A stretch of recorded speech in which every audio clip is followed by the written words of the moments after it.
Hey everyone, welcome back to Reason and Theology for another debate/discussion, this time between Dr. Joshua Sijuwade, an Eastern Orthodox philosopher, and also JBrancatella, the Muslim metaphysician. We're going to be having a discussion on the Trinity or Tawhid. And what Dr.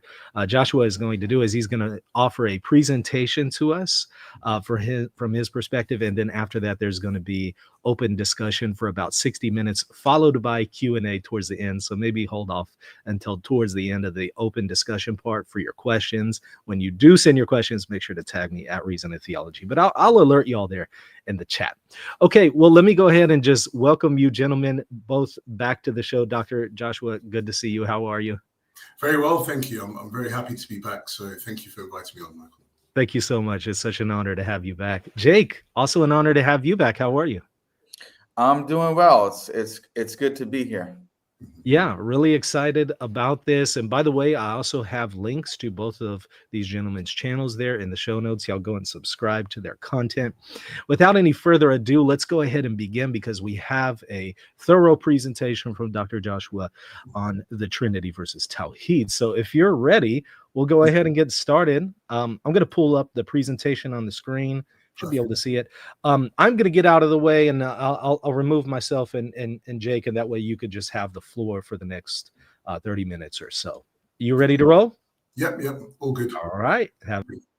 Thanks a lot. Yeah, so thank you very much, guys. I'm really hopeful that this will be a fruitful discussion and dialogue on these two very important central teachings of these Abrahamic religions, Christianity and Islam. So first one I'm going to do, just for the sort of structure of my presentation, is I'm going to present the Trinity as I understand it, and I believe it's the scriptural and conciliar position of the Trinity. I'm going to express that and show it to be free of philosophical incoherence, because I think that's going to be the main challenge that's going to be raised. There seems to be incoherence in about 3 ways, which I'm going to go into a bit later. And then I'm going to switch track, and I'm going to provide 2 arguments against Tawhid. So yeah, hopefully you'll be able to follow along. If it does go too much in depth, I do apologize, but I'm trying to be as accessible as possible, but also trying to actually provide a robust case for the Trinity and against Tawhid. Okay, so with the Trinity, we can understand at the most basic level that this is what the doctrine of the Trinity is, according to Scripture and the 7 ecumenical councils and the consensus of the Church Fathers. So for me as an Eastern Orthodox, the authoritative sort of position for doctrine for myself and for Eastern Orthodox is Scripture, the declarations or the horos of the 7 ecumenical councils, and the consensus of the Church Fathers. So this is something which is called Holy Tradition, and that's determinative of what we understand Christian doctrine to be. And so according to Scripture and the 7 ecumenical councils, we can understand the Trinity to be simply the teaching that there is one God the Father and 2 relationally distinct divine persons, the Son and the Spirit, who are homoousios with the Father. That is, they are of the same substance, nature, or essence as the Father. Now, just in breaking this down a little bit more so people understand, homoousios just means that the Son and the Spirit are of the same divine substance, nature, or essence as the one God the Father. And so all of the persons of the Trinity have the same divine attributes. Maximal power, knowledge, goodness, everything that's possessed by the Father, intrinsically is possessed also by the Son and the Spirit. And so there is no sort of hierarchy when it comes to divinity. They are equally divine in the exact same way. When we say that they are distinct, so the way in which we distinguish the persons is through their relations of origin. So the Father is a divine person who's unbegotten. The Son is a divine person who's eternally begotten by the Father. And the Spirit is one who eternally proceeds from the Father.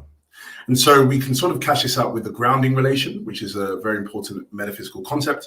So the Father is the ungrounded one, the Son is the one who's grounded by the Father, and the Spirit is also grounded by the Father as well. Now, when we use the term the one God, I'm using it to refer to the fundamental divine person. So to be God in the specific sense of being God as a name, bearing the name God, so that's the nominal sense of the word, it means that you are the fundamental divine person in existence. So that means you're the divine person that's the explanatory stopping point of all of reality. And because the Father is the only divine person in the Trinity that is fundamental, He's the only one who can be referred to as God, or the one God. Yet the Son and the Spirit, because they are equally divine with the Father, that is, that they're divine in the exact same way. They are homoousios, as the Creed of Nicaea and the Creed of Constantinople I affirmed. They're divine in the exact same way, maximally powerful, knowledgeable, good, and eternal. They can also be spoken about as being God as well. But when we're using that term God for the Son and the Spirit, we're using it in a different sense and in the way in which it's applied to the Father. We're using it in a predicative sense. Because the Son and the Spirit eternally proceed from the Father, they are not fundamental. Because to be fundamental is just simply not to be grounded by anything. And because the Son and the Spirit are grounded, they exist in virtue of the Father. That is why they are not fundamental. However, because they are still divine in the same way that the Father is, they can be referred to as God predicatively. So that just means you can refer to them as divine. So the Father is the one God because he's the fundamental divine person, and so he bears the name God. That means he's God in the nominal sense. But then the Son and the Spirit can be referred to as God, but then when they're referred to as God, it's in a different sense from the Father. It just basically means that they're divine. So that you're referring to them as God in the predicative sense. So this is what the Trinity is. Just repeating again, there is one God the Father and two relationally distinct divine persons, the Son and the Spirit, who are homoousios with the Father. That is, they are the same substance, nature, or essence as the Father. Now, I'm not going to spend time on this because I think it's not going to be the main area of contention between Jake and myself. But if you want to understand the biblical grounds for this specific understanding of the Trinity, I do believe that you can very clearly explicate and bring out and derive the doctrine of the Trinity as it's stated, or as I just stated, from the scriptures. We can see in the scriptures that the one God is identified as the Father. We have various ways in which we can see this. I'm not again going to go through this, but if anyone wants to go in deeper into this, you can either read my work, which it's on my academia page, or you can message me and I'll be happy to send you this PowerPoint. And then the other one, which might be contentious for Jake in some areas, but I don't think we're going to spend a lot of time on it, is, okay, if we agree that from scripture that the Father is one God, how can we show the divinity of the Son and Spirit? And we can do this. We can do this for the Son in specifically the way in which Jesus functioned relative to the temple, the way he functioned relative to the Torah. And so because he was the person who superseded the temple and superseded the Torah, these were only divine actions, only a being who was divine in the same sense that Yahweh had the authority to do that. And then we can also use I would say, quite popular approach to showing the divinity of Christ is sort of the hands analogy, where the honors, attributes, names, deeds, and seat, which are predicated of Jesus. They are ways in which we can understand him to be divine. He has the same honors as the Father. He shares the same attributes as the Father. He shares the names of the Father. He does the divine deeds that the Father does. And he shares the throne or the seat of the Father. And this can also be applied to the Spirit as well. The Spirit also has the honors, attributes, names, deeds, and seat. And then we can also see from Scripture that there is a distinct personhood that the Spirit has. He does things which only personal entities can do. And so because of that, we can take him to be a person in line with the Son and with the Father. So what we can see from Scripture, again, I'm not going to go into this because we're going to go more into the philosophical stuff, but there is one God the Father and two relationally distinct divine persons, Son and Spirit, who are homoousios with the Father. And we can get this in the most fundamental sense from the scriptures, but obviously it's more explicated as we go into the conciliar period, which again, I'm not going to go through as well because I don't think that'll be a main area of contention. So what I'm going to look at now is sort of the philosophical challenges. So the first philosophical challenge that some people have heard of is something called the LPT, which is a logical problem of the Trinity. Now, I'm going to put forward the challenge to say, please like this to be shown how the logical problem of the Trinity affects the Trinity as it's understood in the way that I've presented it. And remember, what I'm defending is not my own model. I don't believe it's my own model. I don't believe it's my own way of understanding the Trinity. I believe it is the conciliar way of understanding the Trinity according to the 7 ecumenical councils and the scriptures. And so, anyways, when we have the LPT presented, it normally is presented, you can present it with sort of 7 premises or with 3 or 4 premises. And so the way that you normally have it put forward is that there is a statement where it says the Father is God, the Son is God, the Holy Spirit is God, there is only one God. There seems to be a logical incompatibility here. There's a contradiction because you're saying on the one hand, there are 3 beings or entities, persons who are God, but there is only one God. So there seems to be a contradiction. But then the way that you deal with this, and I believe that you can deal with this within the conciliar the conciliar framework that I put forward is by understanding that the word God is an ambiguous word. And as I said before, it can be understood in two senses. So when we say the Father is God, the Son is God, and the Holy Spirit is God, what we're really saying is that the Father is God in the predicative sense, the Son is God in the predicative sense, the Holy Spirit is God in the predicative sense. And then when we say there is only one God, we're saying there is one God in the nominal sense, and that is the Father. And so just sort of making this more clear, what we're really saying in the Trinity is that the Father is a divine person, the Son is a divine person, and the Holy Spirit is a divine person. And yet there is only one fundamental divine person, the Father. And there is no contradiction at all in those statements. And so there is no LPT according to this once we understand that and define what the word God is and the usage of it according to the conciliar position, which is when we speak of the Father, Son, and Spirit as God in the specific, in one sense, we are just saying that they are divine, which is part of the conciliar position. But when we say there is one God, what we're saying is that there's one God, the Father. That means that there is one fundamental divine person. And that's what we're saying. So the third sort of column just shows that there is no contradiction at all. And so why the contradiction appears is just because of appearance with an ambiguity with the word God. But when we disambiguate the word God, we can understand that actually there is no contradiction at all. And now we move on to the arseity challenge. And so what we have here is something that some people might raise with the specific model of the Trinity that I've put forward is a problem with arseity.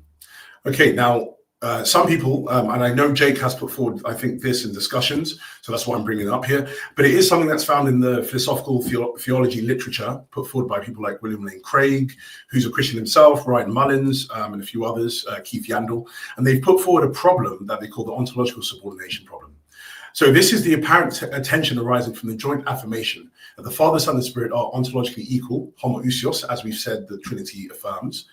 But then aseity is a great-making property that's essential to divinity. But then we also affirm that the Father alone possesses arseity, while the Son and Spirit lack it. So what we're basically saying here is that there are three affirmations that a Trinitarian will want to affirm. The Father, Son, and Spirit are homoousios, they are ontologically equal. They possess the same attributes of divinity. But then on the other hand, arseity is a great-making attribute of divinity. But then only the Father possesses arseity and the Son and Spirit do not. Because the Father is ungrounded. Arseity just means to be ungrounded. And so the Son and the Spirit, because they are grounded by the Father, they are not arse. And so it seems to be, on the one hand, you want to say that they are ontologically equal, showing all the divine attributes. But because arseity is a divine attribute and the Son and Spirit lack it, how can we actually say that they are ontologically equal? And people like Craig and Mullins, they are trying to show that something like eternal generation, where the Son and the Spirit proceed from the Father, or generated and proceed from the Father, is something which cannot be affirmed because it leads to this logical problem. But then we can show that this is not actually the case once we understand what arseity is as a property. So just defining arseity is a property of being ungrounded, just not depending upon another distinct entity for one's existence or nature. So you're arse if you just do not depend upon any other thing that's distinct from you for your existence and your nature. Now, I believe, and this is in an upcoming paper that's coming, hopefully should be coming out at some point, where I actually put forward a different, so some people might have seen my other a way of dealing with this, but I've actually got a new way of dealing with this problem of arseity, which still puts forward the same idea that arseity is an extrinsic property, but I'm doing it, but I sort of go about it in a different way that's less susceptible to challenges. Now, the way I do this is by utilizing a specific theory of intrinsicality called the simple theory of intrinsicality. Now, I'm not going to read out all of this because it's a lot for people to understand.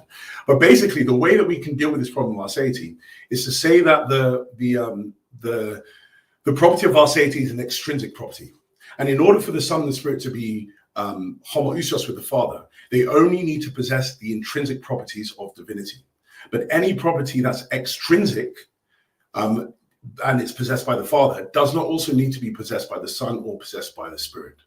So, for example, if we have the Father has the property of being thought of and spoken of by Josh at this point in time, that's a property possessed by the Father.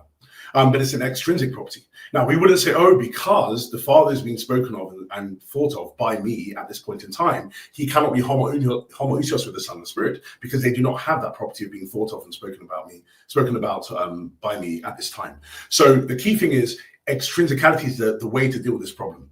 If you take aseity to be an extrinsic property, then you do not need to say that the Son and Spirit need to possess aseity in order to be divine in the same way as the Father. And so the key thing here is we need to understand what intrinsicality is and how it applies to aseity. Because I do believe aseity is an extrinsic property once we understand what intrinsicality and extrinsicality is. So I'll just go with the core insight here. I'll just read that out instead of the big sort of definition Gene Whitmer gives in his theory. So a thing has intrinsic properties in virtue of the way that thing is itself, and nothing else that it's ontologically dependent on is. So a thing is a property is intrinsic if you have it in virtue of yourself, and you don't have it in virtue of anything else that you are ontologically dependent upon. Not ontologically dependent upon. And so a property is extrinsic if it's not intrinsic. So it's just the opposite of it. So if I have a property that I have because I have it in virtue of someone else or something else, and I'm not ontologically dependent upon that thing, then that property is extrinsic. But if I have it in virtue of myself, it is intrinsic. Okay, so I'll go through this more in the discussion. I'm just trying to rush it a little bit because I want to go into something else with the Tawhid bit. So what we can see here is how this deals with the problem is because aseity is a property that's possessed by the Father, but the Father possesses aseity in the sense that aseity is something which the possession of it depends upon other things lacking a grounding relation to the thing that possesses aseity. I'll break that down a little bit. So in order to be ase, you are ungrounded. But the reason why you are ungrounded is dependent upon you not standing in any grounding relation to anything else that's ontologically external to you. So the Father is ase because he just doesn't. The set of all other entities that possibly could exist, he doesn't have any grounding relation to them. So that means the property of aseity is actually something which is possessed in virtue of something that's outside of the Father. Just the lack thereof of a relation of grounding that the Father stands in. And so because of that, aseity can be taken to be an extrinsic property. Okay, so the key thing is it's possessed by the Father because he doesn't stand in any grounding relation to anything else. So the possession of this property is outward looking instead of inward looking. So for example, if you take omnipotence, that's an inward looking property because the Father possesses omnipotence and it doesn't matter what his surrounding is like, what relationships he's in or not. But in order to be ase, the Father has to lack a relationship, the relationship of grounding. So that means that it's an outward looking property and thus it's extrinsic. And so it's not something which must be possessed by the Son and Spirit. Okay, last thing, and then we're going to move on to Tawhid. Something I think Jake will bring up, because I've seen in his presentations that he does like to bring up this challenge. This was put in the literature by a person called Scott Williams, a great philosopher. He's done great work on the Trinity. And it's basically called, you can call it the indexical challenge. So basically, it just says, if the Father and Son each possess first-person perspectives and can make statements using I, how can they avoid contradictory claims about their identity? For instance, if the Father says, I am God, meaning I'm numerically identical to the one God, and the Son says, I am God, with the same meaning, then by the transitivity of identity, the Father will be identical to the Son. But the Father is not identical to the Son. They are relationally distinct. Therefore, there's logical contradiction. Now, this is a challenge that I think Jake might be thinking to bring up, but I don't believe it's good to bring it up because it doesn't apply to conciliar Trinitarianism, though it might apply to other forms of Trinitarianism. If you remember, conciliar Trinitarianism says this: there is one God, the Father. So within Trinity, there's one God who's identified as the Father. There's two relationally distinct divine persons, the Son and Spirit, who are homoousios with the Father. And so because they're homoousios, they share the same divine substance without division or multiplication. And the way that they're distinct from one another is through their relational distinctions. Now, how this is a solution to the indexicality challenge is that when the Father uses I am God, the referent I, the Father is just basically saying, I am God in a nominal sense, I'm the fundamental divine person, and I am God in a predicative sense, I possess a divine substance. Now, when the Son says, I am God, he's just saying it in a predicative sense. All he's saying is, I possess a divine substance, I am divine. And when the Spirit says, I am God, again, he's just using it in a predicative sense, I possess the divine substance, I am divine. And so what is really being said here is that there is a difference in the usage of the word I, or the indexical. The Father affirms I am God in both the nominal and predicative senses. The Son affirms I am God in the predicative sense only, I am divine. The Spirit affirms I am God in the predicative sense only, I am divine.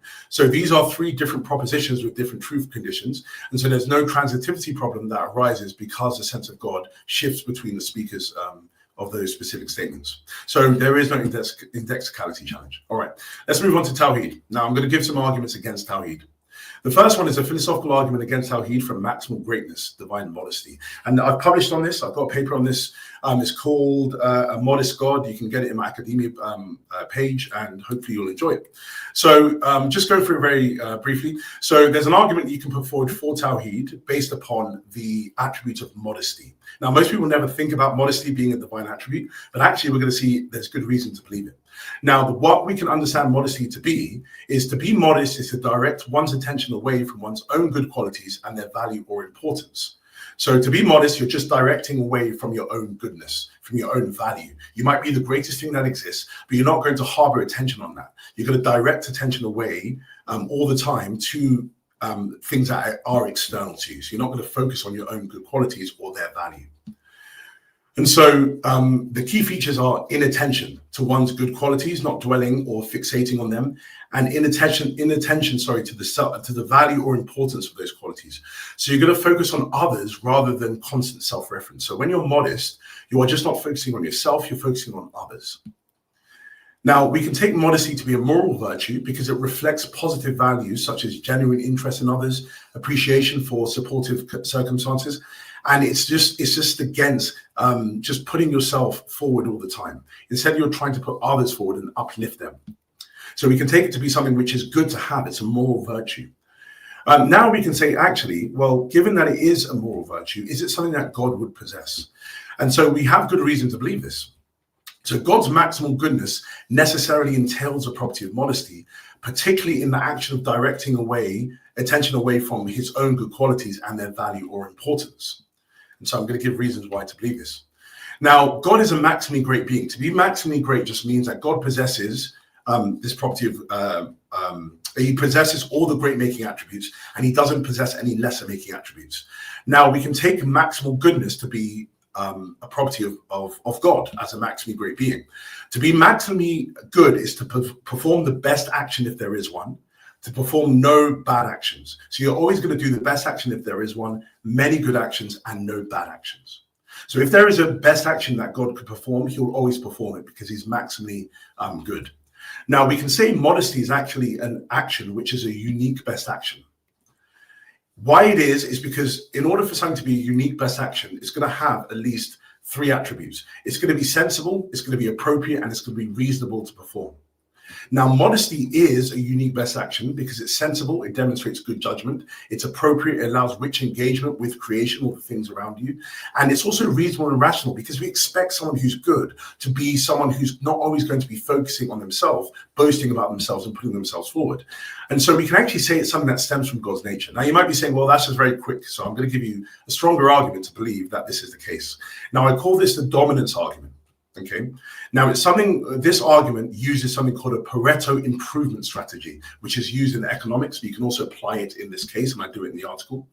So a modest act, and you do need to follow quite closely with this, but because it is very important to the argument, a modest act, sharing honor with creation or sharing honor with something else, produces a Pareto improvement over an immodest act, which is self-referential declaration. So what I'm going to do, if I can get it up here, sorry, I'm going to define what this is because that'll be helpful for people. So the dominance argument, a decision theoretic principle stating that when comparing two possible actions, if one action produces outcomes that are at least as good as the other action across all relevant dimensions of value and strictly bet on at least one dimension, then a rational agent should choose the dominant action. And then Pareto improvement, which is part of this, is just a change in allocation of resources or outcomes that makes at least one party better off without making any other party worse off. In the context of divine action, the Pareto improvement is a course of action that increases value on at least one dimension.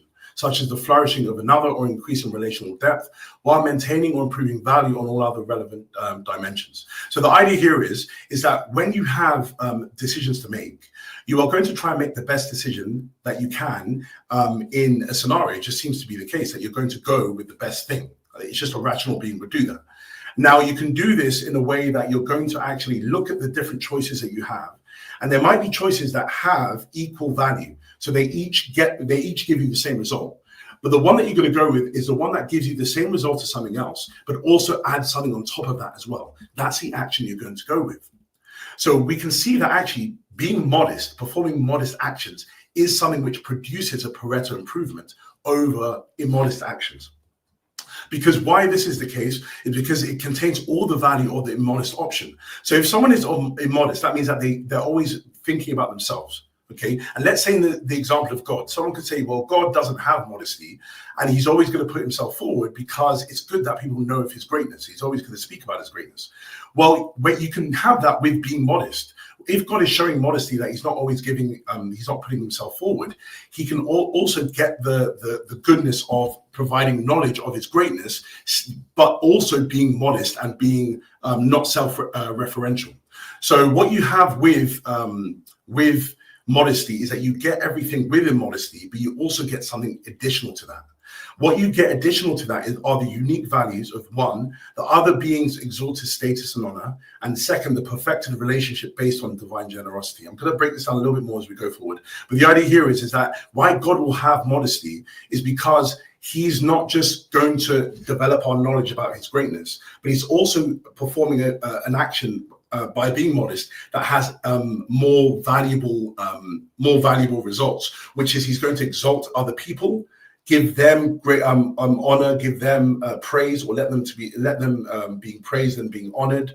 And he's also going to perfect their relationship, because when you're not modest, you're always thinking about yourself. You're not developing the relationship that you have with another. When you elevate someone else, you're developing that relationship. So you have a Pareto improvement here. Now, I'm just going to move forward quickly to show why this is a problem for the Islamic conception of God. Now, if you have Tawhid put forward to you, so Tawhid is just the Islamic doctrine of absolute divine unity and oneness. It affirms that Allah is the one, unique, incomparable, and has no partners, associates, or equals in his essence, attributes, or actions. It explicitly denies the Trinity and the sharing of divine nature of honors. How we see this to be the case, though, is within the Quran itself, you have God speaking about himself quite a lot. And you have sort of it collated in something called the 99 names. Allah speaks about himself, and there's many times in the Quran where he refers to himself. So, for example, you have him calling himself the greatest, the proud, the tremendous, the most high, the great, the majestic, the all glorious, the praised, the exalted, the Lord of majesty and generosity. So you have a lot of things where God is referring to himself, and he's referring to himself in a way that he's speaking about his good qualities and attributes. Now, what you have then is a pattern of self-reference, the repeated emphasis on Allah's supreme attributes, power, knowledge, and majesty, and the demand for exclusive worship throughout the Quran. Now, there's then a conflict with modesty and what we get from Allah's self-referential practice in the Quran. Many of Allah's names explicitly highlight his power, knowledge, and greatness. This constant emphasis runs counter to the modesty tendency of directing our attention away from one's own merits. So there's an emphasis on superiority within the Quran where Allah is speaking about himself. He is the highest, he is the greatest, he is the most exalted, which explicitly positions Allah as superior to all others, dwelling on his own superiority, which contradicts the humble, self-effacing attitude of modesty. He also insists on his uniqueness. He demands attention, being the most praiseworthy. And so there's this self-sustained, self-referential focus within the Quran. And so now we can put this forward as an argument which shows that Tawhid cannot be true. So we're going to have 6 premises and a conclusion. If God is a maximally great being, then God possesses modesty. If God possesses modesty, then God's characteristic mode of self-revelation directs attention away from his own good qualities rather than repeatedly emphasizing them. The Islamic conception, Tawhid, as expressed through the 99 names, portrays Allah as repeatedly and systematically emphasizing his own supreme attributes, demanding exclusive recognition and focusing on his own greatness over 1,000 times in the Quran.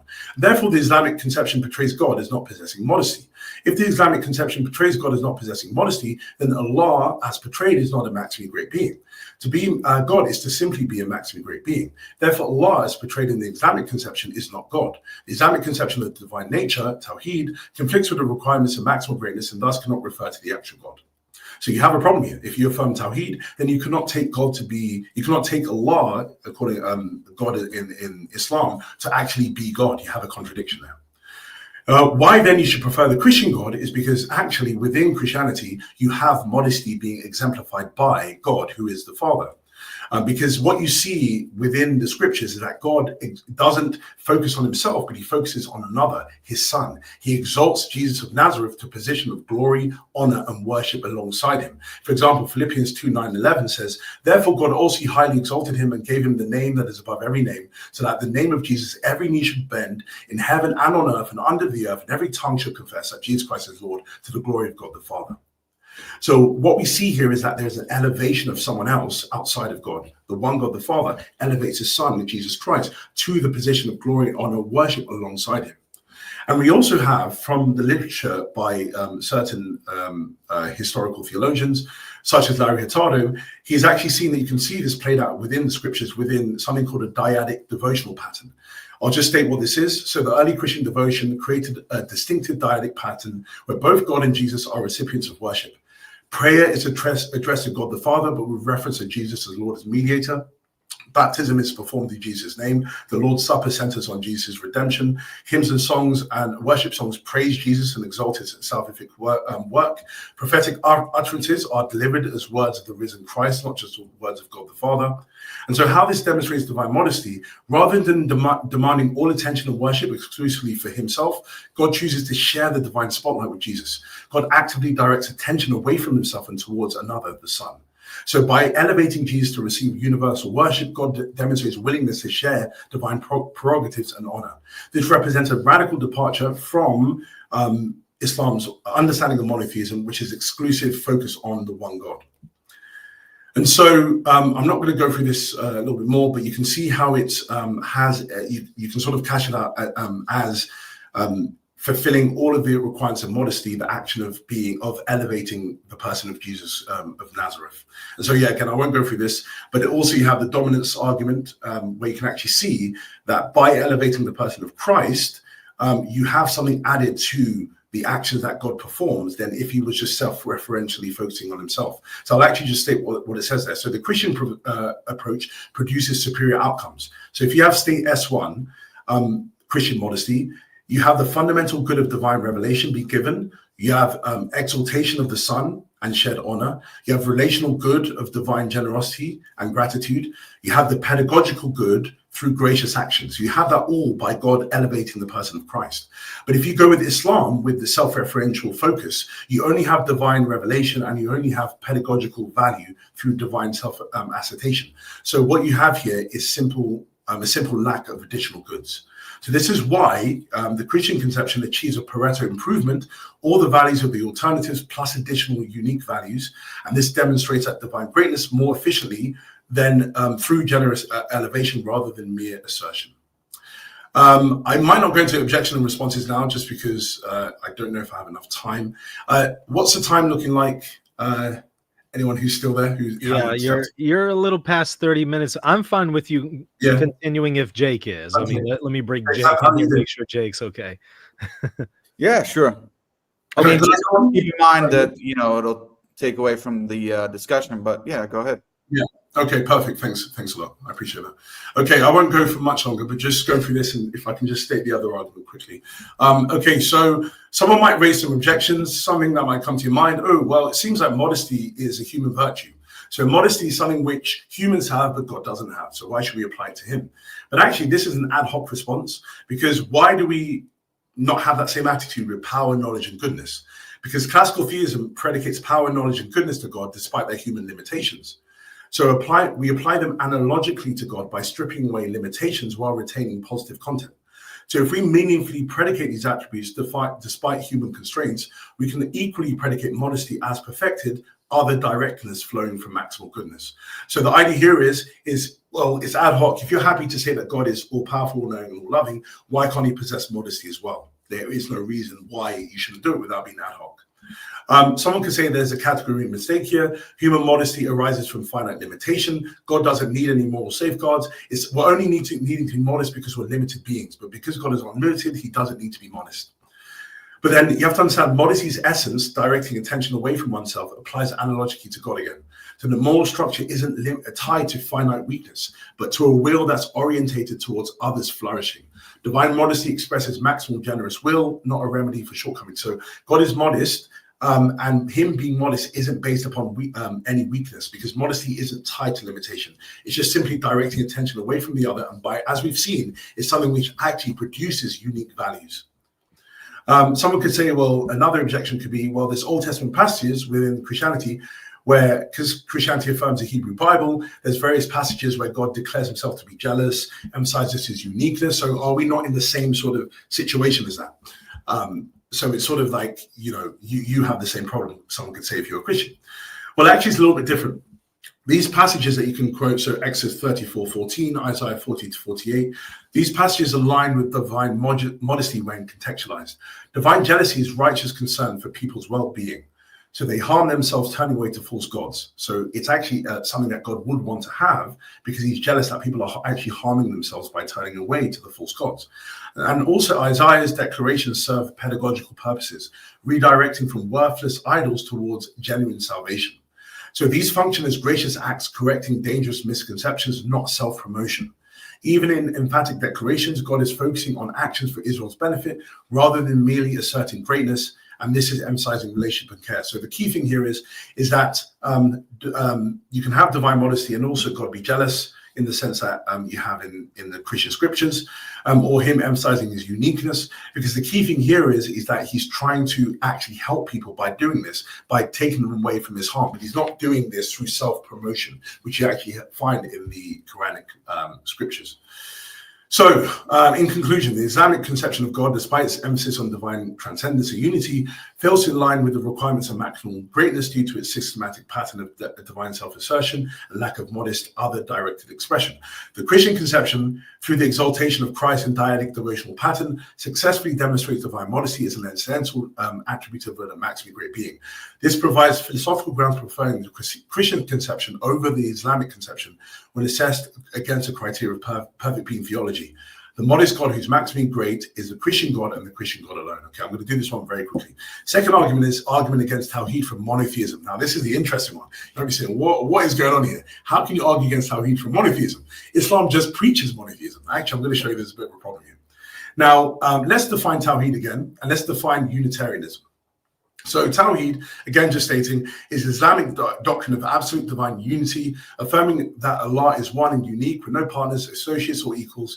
It explicitly denies existence of any other divine being and rejecting any sharing of the divine nature. Now, philosophically, when you analyze Tawhid, it entails something else called Unitarianism.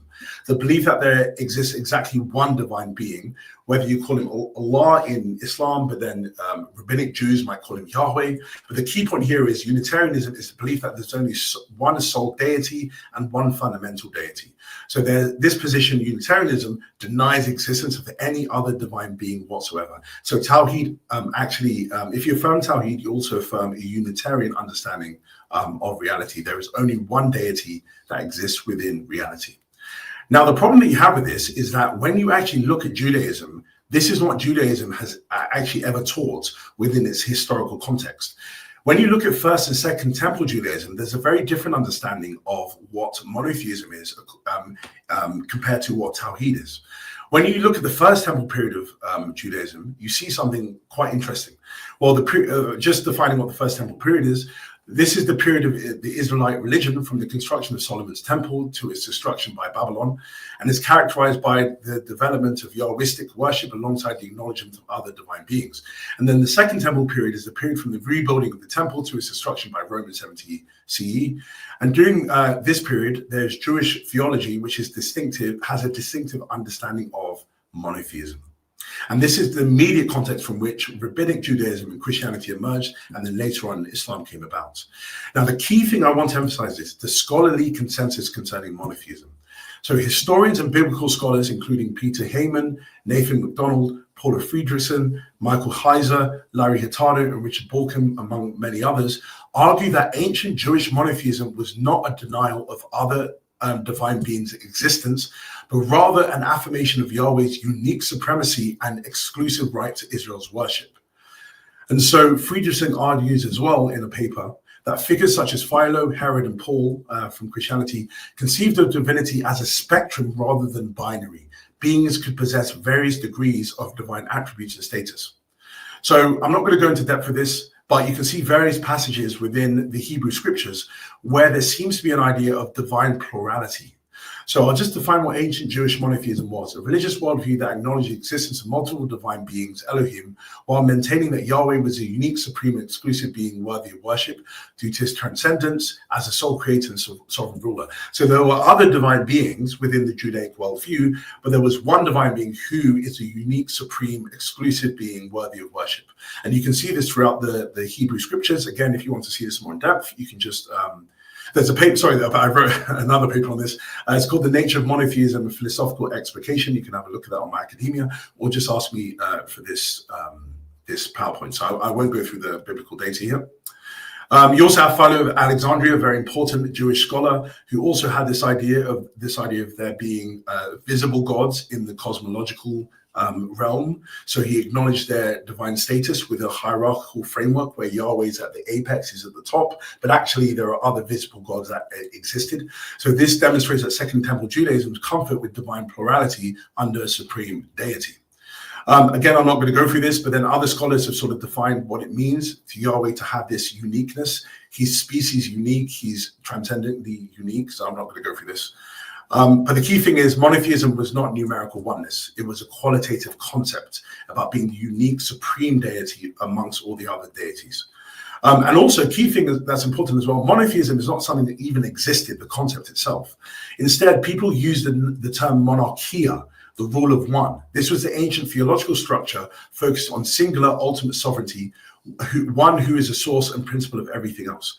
So the key thing I wanted to say here is monotheism is something which came in later in the 17th century, but actually the key point of what made Judaism monotheistic in this context was the idea of monarchia, the idea that there is one source and principle of everything else. And this allowed for divine plurality. Now, this is where we're going to see a bit of problems for Islam, and specifically Tawhid. Islam claims continuity with Judaism. Surah 2:136 says, "Say, we have believed in Allah and what has been revealed to us, and what has been revealed to Abraham and Ishmael and Isaac and Jacob and their descendants, and what was given to Moses and Jesus, and what was given to the prophets from their Lord. We make no distinction between any of them. We are Muslims in submission to him." Surah 5:44 says, "Indeed, we sent out the Torah in which was a guidance and light. The prophets who submitted to Allah judged by it for the Jews, added the rabbis and scholars." Surah 3:6-7 says, "Abraham was neither a Jew nor a Christian, but he was one inclining toward truth, a Muslim submitting to Allah, and he was not of the polytheists." So what we seem to have here is continuity. Islam explicitly presents itself as a restoration of the original monotheism, Abraham, Moses, and the prophets. So there's a continuation of the same divine revelation that was given to the Jews originally and given to the Christians. It's a correction of the Jewish and Christian devotions that were happening at the time of Muhammad. But the key thing is it's a completion of what came before. Now, the problem that you have is that there's a continuity problem.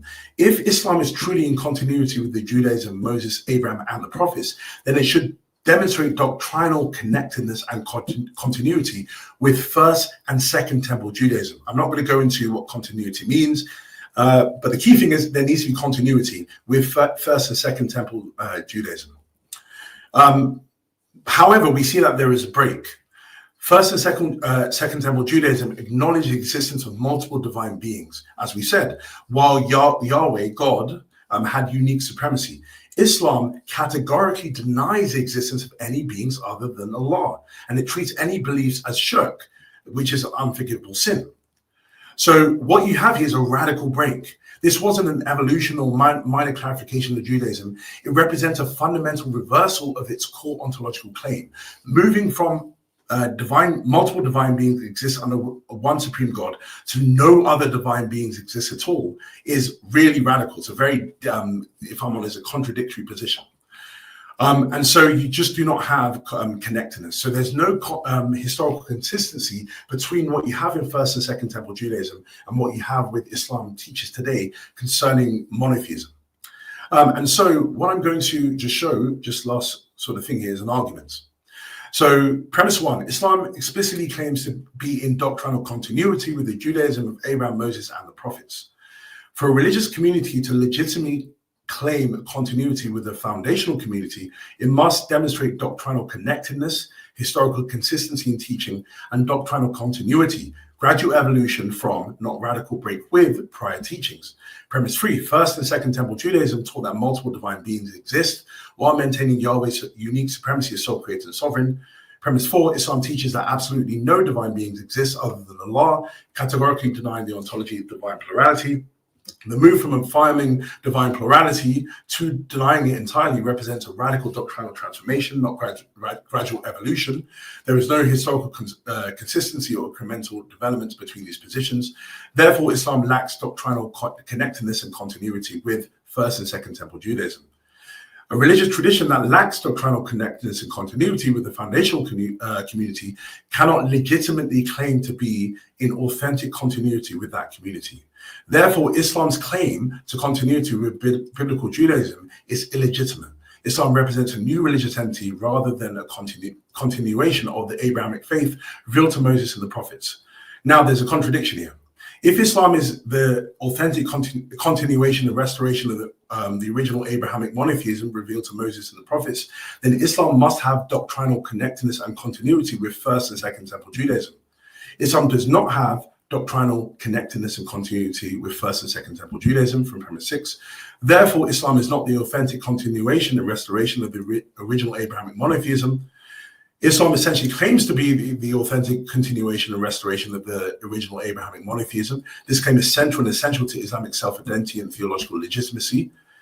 But then you have a contradiction, the third conclusion. Islam both claims to be the authentic continuation of Abrahamic monotheism and is not the authentic continuation of Abrahamic monotheism. Therefore, there exists an internal incoherence in Islam's theological self-understanding. Islam cannot be what it claims to be without possessing the continuity it demonstrably lacks.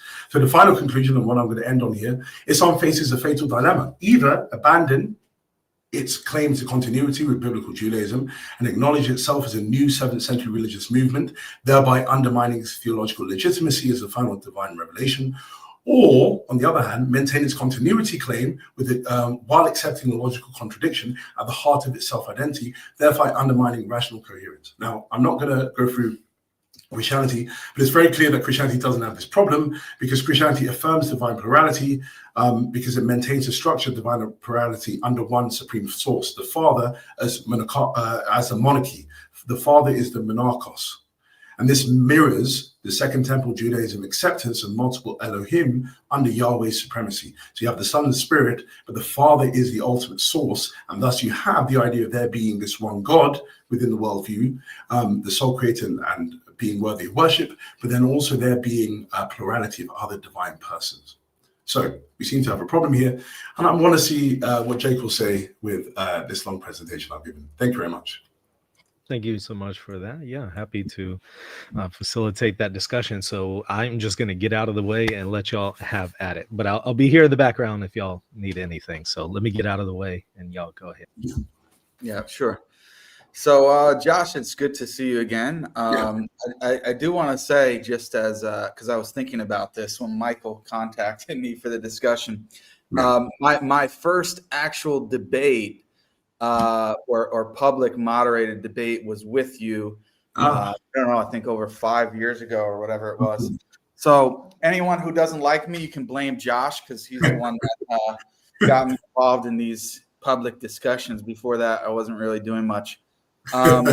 Yeah, but anyway, there's so much, and inevitably, and this is why I didn't want to put my own 30-minute presentation because we're strapped for time.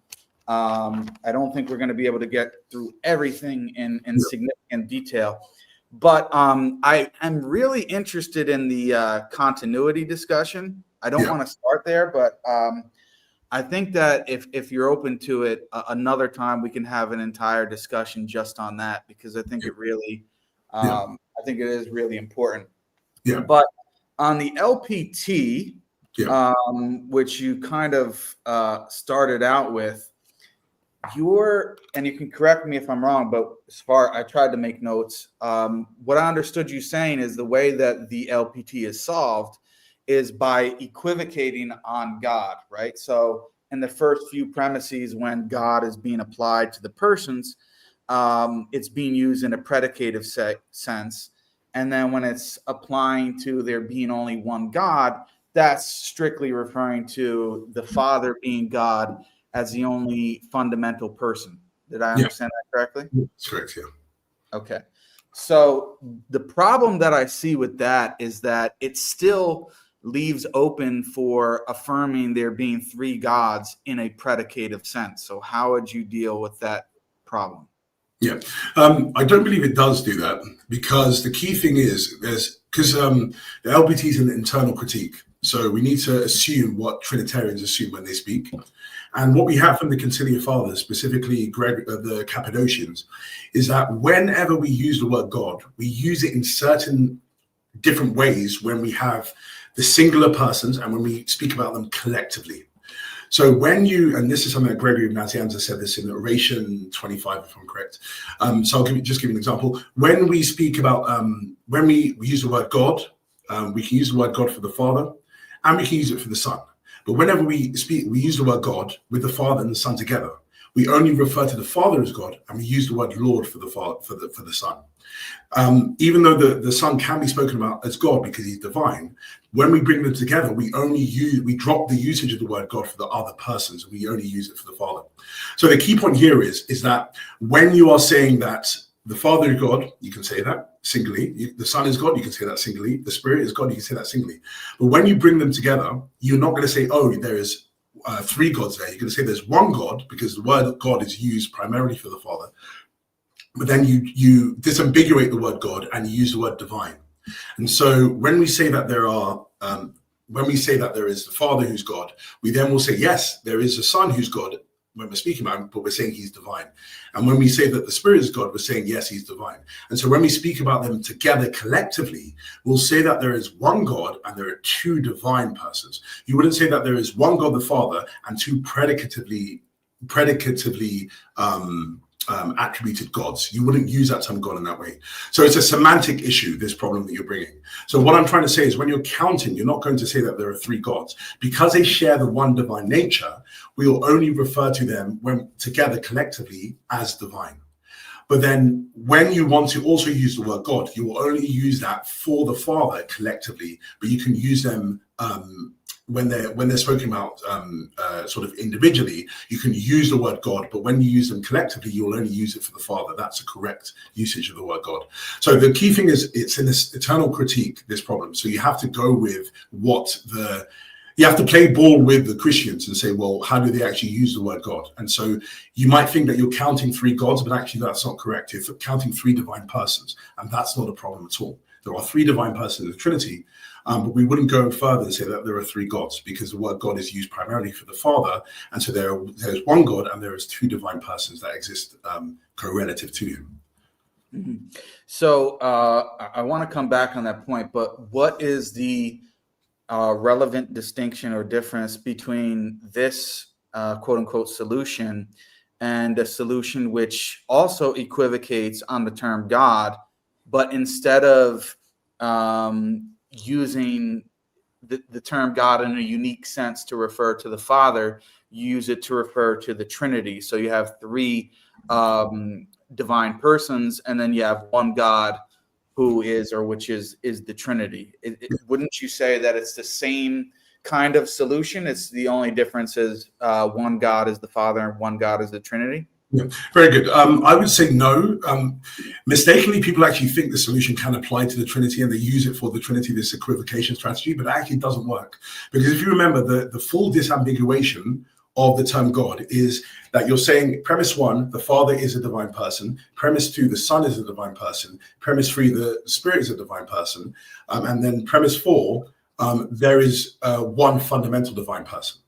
And so the key point is, if you replace sorry, if you put in where you say there is only there's one fundamental divine person, and you replace the Father with the Trinity, you're going to have a problem there, because Christians won't want to affirm that. You do not want to say that the Trinity is the fundamental entity, because to be fundamental means that you're ungrounded. But there should be only one thing within the Trinitarian framework which is ungrounded, who is the Father. And so the problem is, if you're saying that there is the Father is God, sorry, the Father is divine, the Son is divine, the Spirit is divine, and there is one fundamental divine entity, the Trinity, you cannot affirm that last statement, because the Trinity is not fundamental. It's dependent upon the persons. The Trinity, if it is reified as a thing, I don't reify the Trinity. It's simply a plural referring term for the three persons.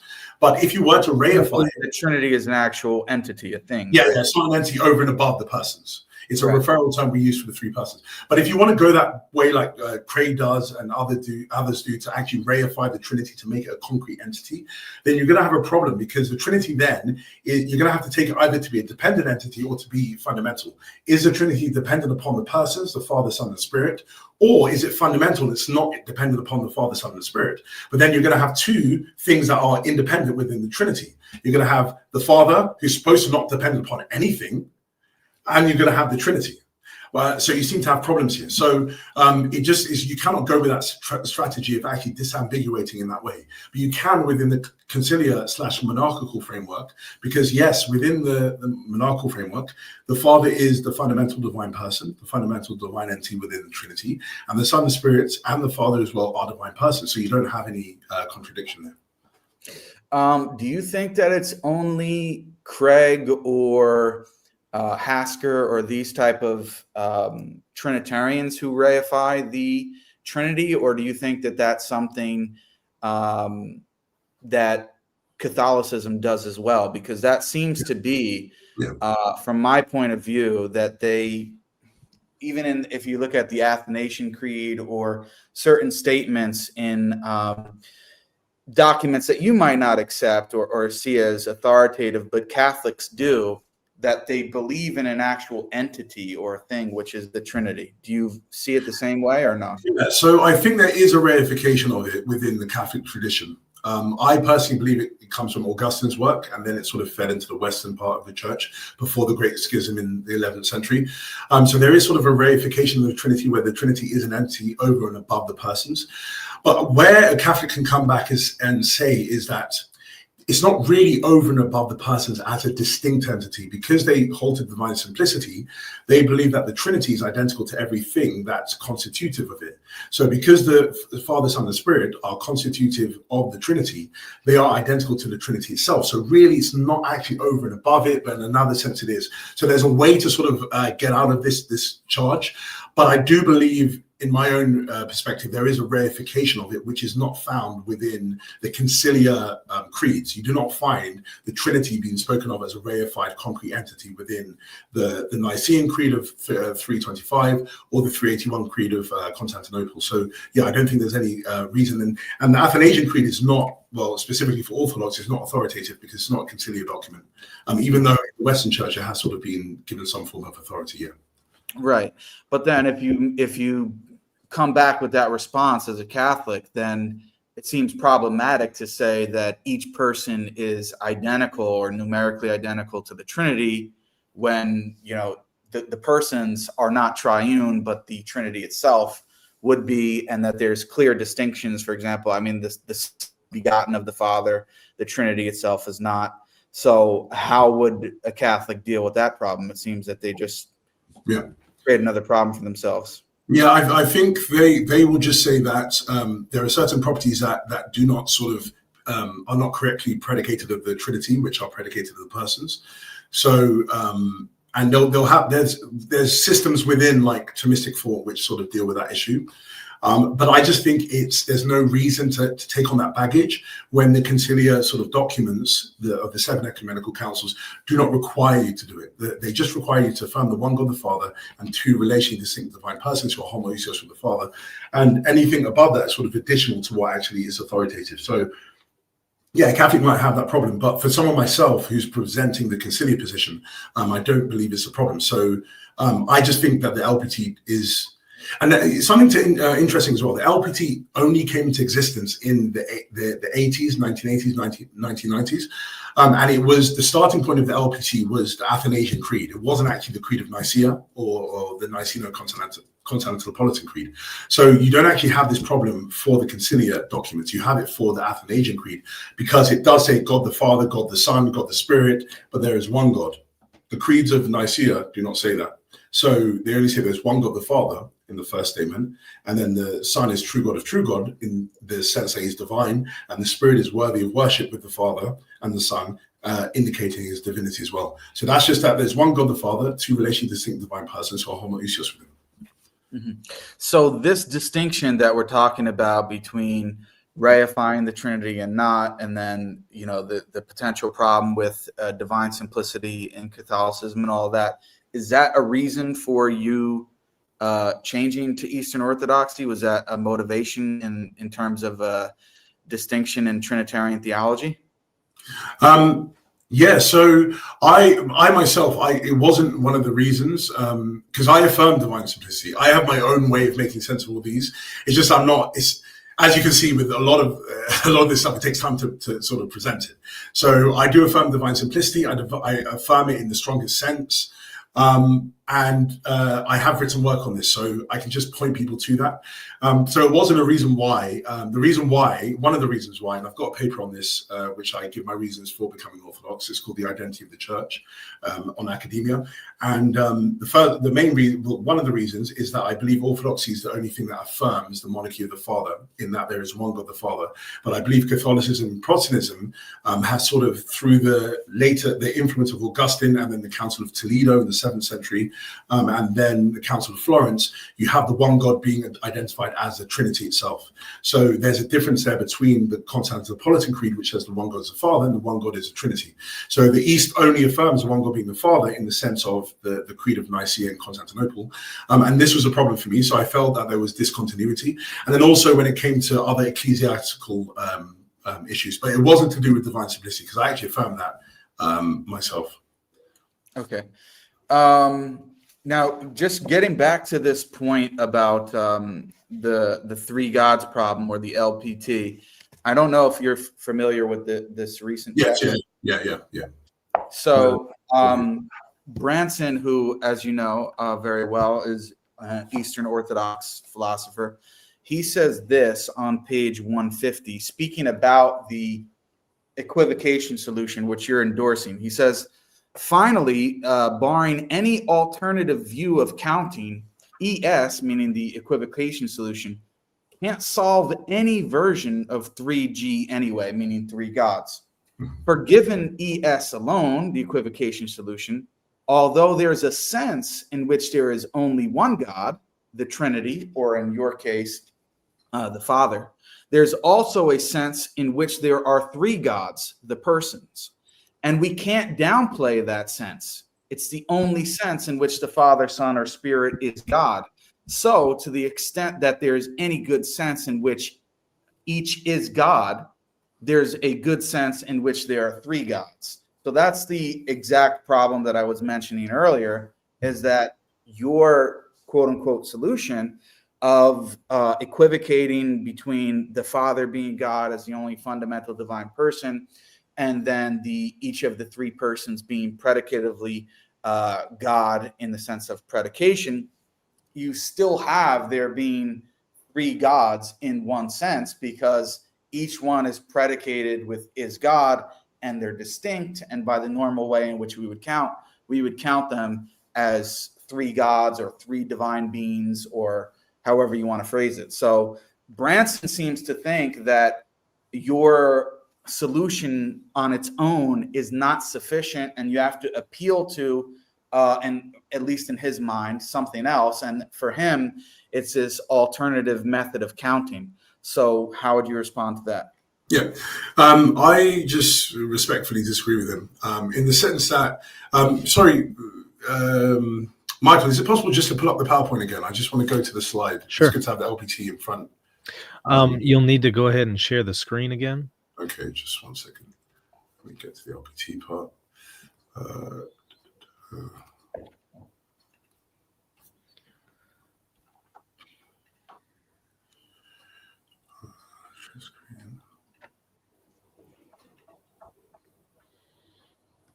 Sorry, just 1 second. Mhm.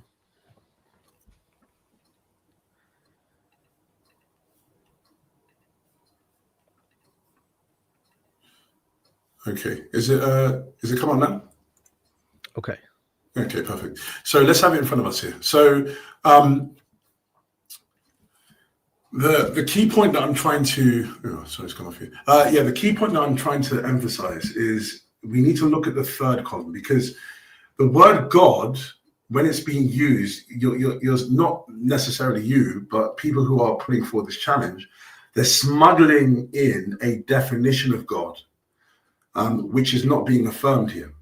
So what at the sort of, I would say the coarse grain level of analysis, someone might say, well, you're actually talking about three gods here, okay? Three gods, or whatever that means. But Christians are going to want to affirm that actually what we're saying is the third column, which is more fine-grained analysis.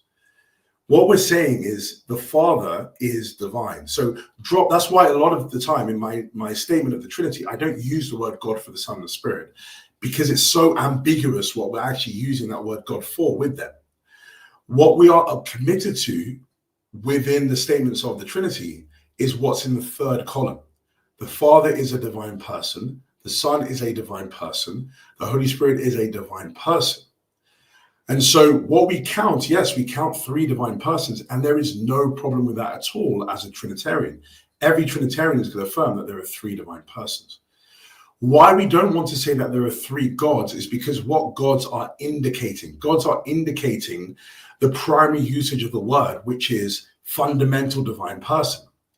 And we don't want to say that there is three fundamental divine persons in the Trinity. If you said there is one God here, one God here, one God here, polytheism is predicated upon the independence of the divine persons, each of them being fundamental. So why we don't want to say there are three gods is because you're smuggling in an understanding of God which is not affirmed by Trinitarians when it's predicated relative to the nature of the persons to each of the persons. What we are speaking about is their divinity. And so we want to go with that third column. That's why I'm saying forget the first and second column. It's very coarse grained. And what I mean by coarse grained is it's not really specific what we are actually affirming. Go with the third column and then raise the challenge of consistency. And I want to see you try that, because there is no inconsistency there. And there is no commitment that any Trinitarian wouldn't want to be committed to. Because a Trinitarian, by definition, is someone who believes in three divine persons. And a conciliar Trinitarian is one who believes, according to the councils, that there is one fundamental divine person, the Father. So for me, I don't think we need to go to that counting strategy if we're going to be at the more fine-grained analysis. I believe that Bo's sort of challenge or issue that he raises is when you're operating at the coarse grain level. But when you go to the fine grain level, that means the level where we're defining our terms correctly, there is no commitment that a Christian would not want to make, or a Trinitarian would not want to make. Can you just leave that up there, John? Oh, yeah, leave it up, yeah. So, okay, yeah. I think part of the problem, though, is the second column you're saying is equal to the third column, right? So I don't really see any relevant difference. Yeah. And secondly, when you are, okay, let me ask you this. Is there a legitimate sense in which we can say the Son is God? In the sense of him being divine or divine person, yes. Yeah, but because I'm saying the second column is equal to the third column, and the second column you cannot say that is not a legitimate usage in terms of Trinitarianism. It is a legitimate usage. So in the sense of the second column, there are three gods. Yeah, it's not equal, even though the presentation just uses an equal sign there. The equal sign I'm using is a definitional equality. So what I'm saying here is that you're defining it further. So there's an explication. The same way that you define terms, you can use the equal sign in philosophy. That's what I'm saying. So I'm saying, actually, when we define the Father is God in the predicative sense, what we are really committed to is that the Father is a divine person, and so on and so forth for the Son and the Spirit. So it's not equality in the sense of they're just synonymous terms that you can substitute one for the other. It's saying actually at a more specific and precisified position. What we're really saying, once we define all of our terms, what Christians are committed to is the Father is a divine person, Son is a divine person, Holy Spirit is a divine person. There's only one fundamental divine person. And so when you say, well, can the Son be called God? Yes, you can call him God, but that's not being disambiguated what you mean by that. What you're meaning and what you're committed to, and what the Conciliar Fathers were committed to, is when we say the Son is God, we're saying that he's a divine person who is co-relative with the Father. He's homoousios with the Father. And so that's what I'm saying. We need to drop the first and second columns. I was just showing stages of analysis. So the same way that you move from the first column to the second column of analysis, we then need to end up at the third and final column, which is really what we're looking for. And that's the definitional column. So again, I don't believe that we're committed to the same challenge. Sorry, Jerry, I don't want to move on anything, so I'm happy to speak about this more. But something I will want to just see before we sort of, I know we still got a bit of time, we've got about 45 minutes, but something I will want to just see your response to, which will be interesting, would be the issue that Tawhid raises, because I know our discussion was on Trinity and Tawhid. So is there any other issues with the Trinity that you have with? Or can we move over to the discussion about Tawhid?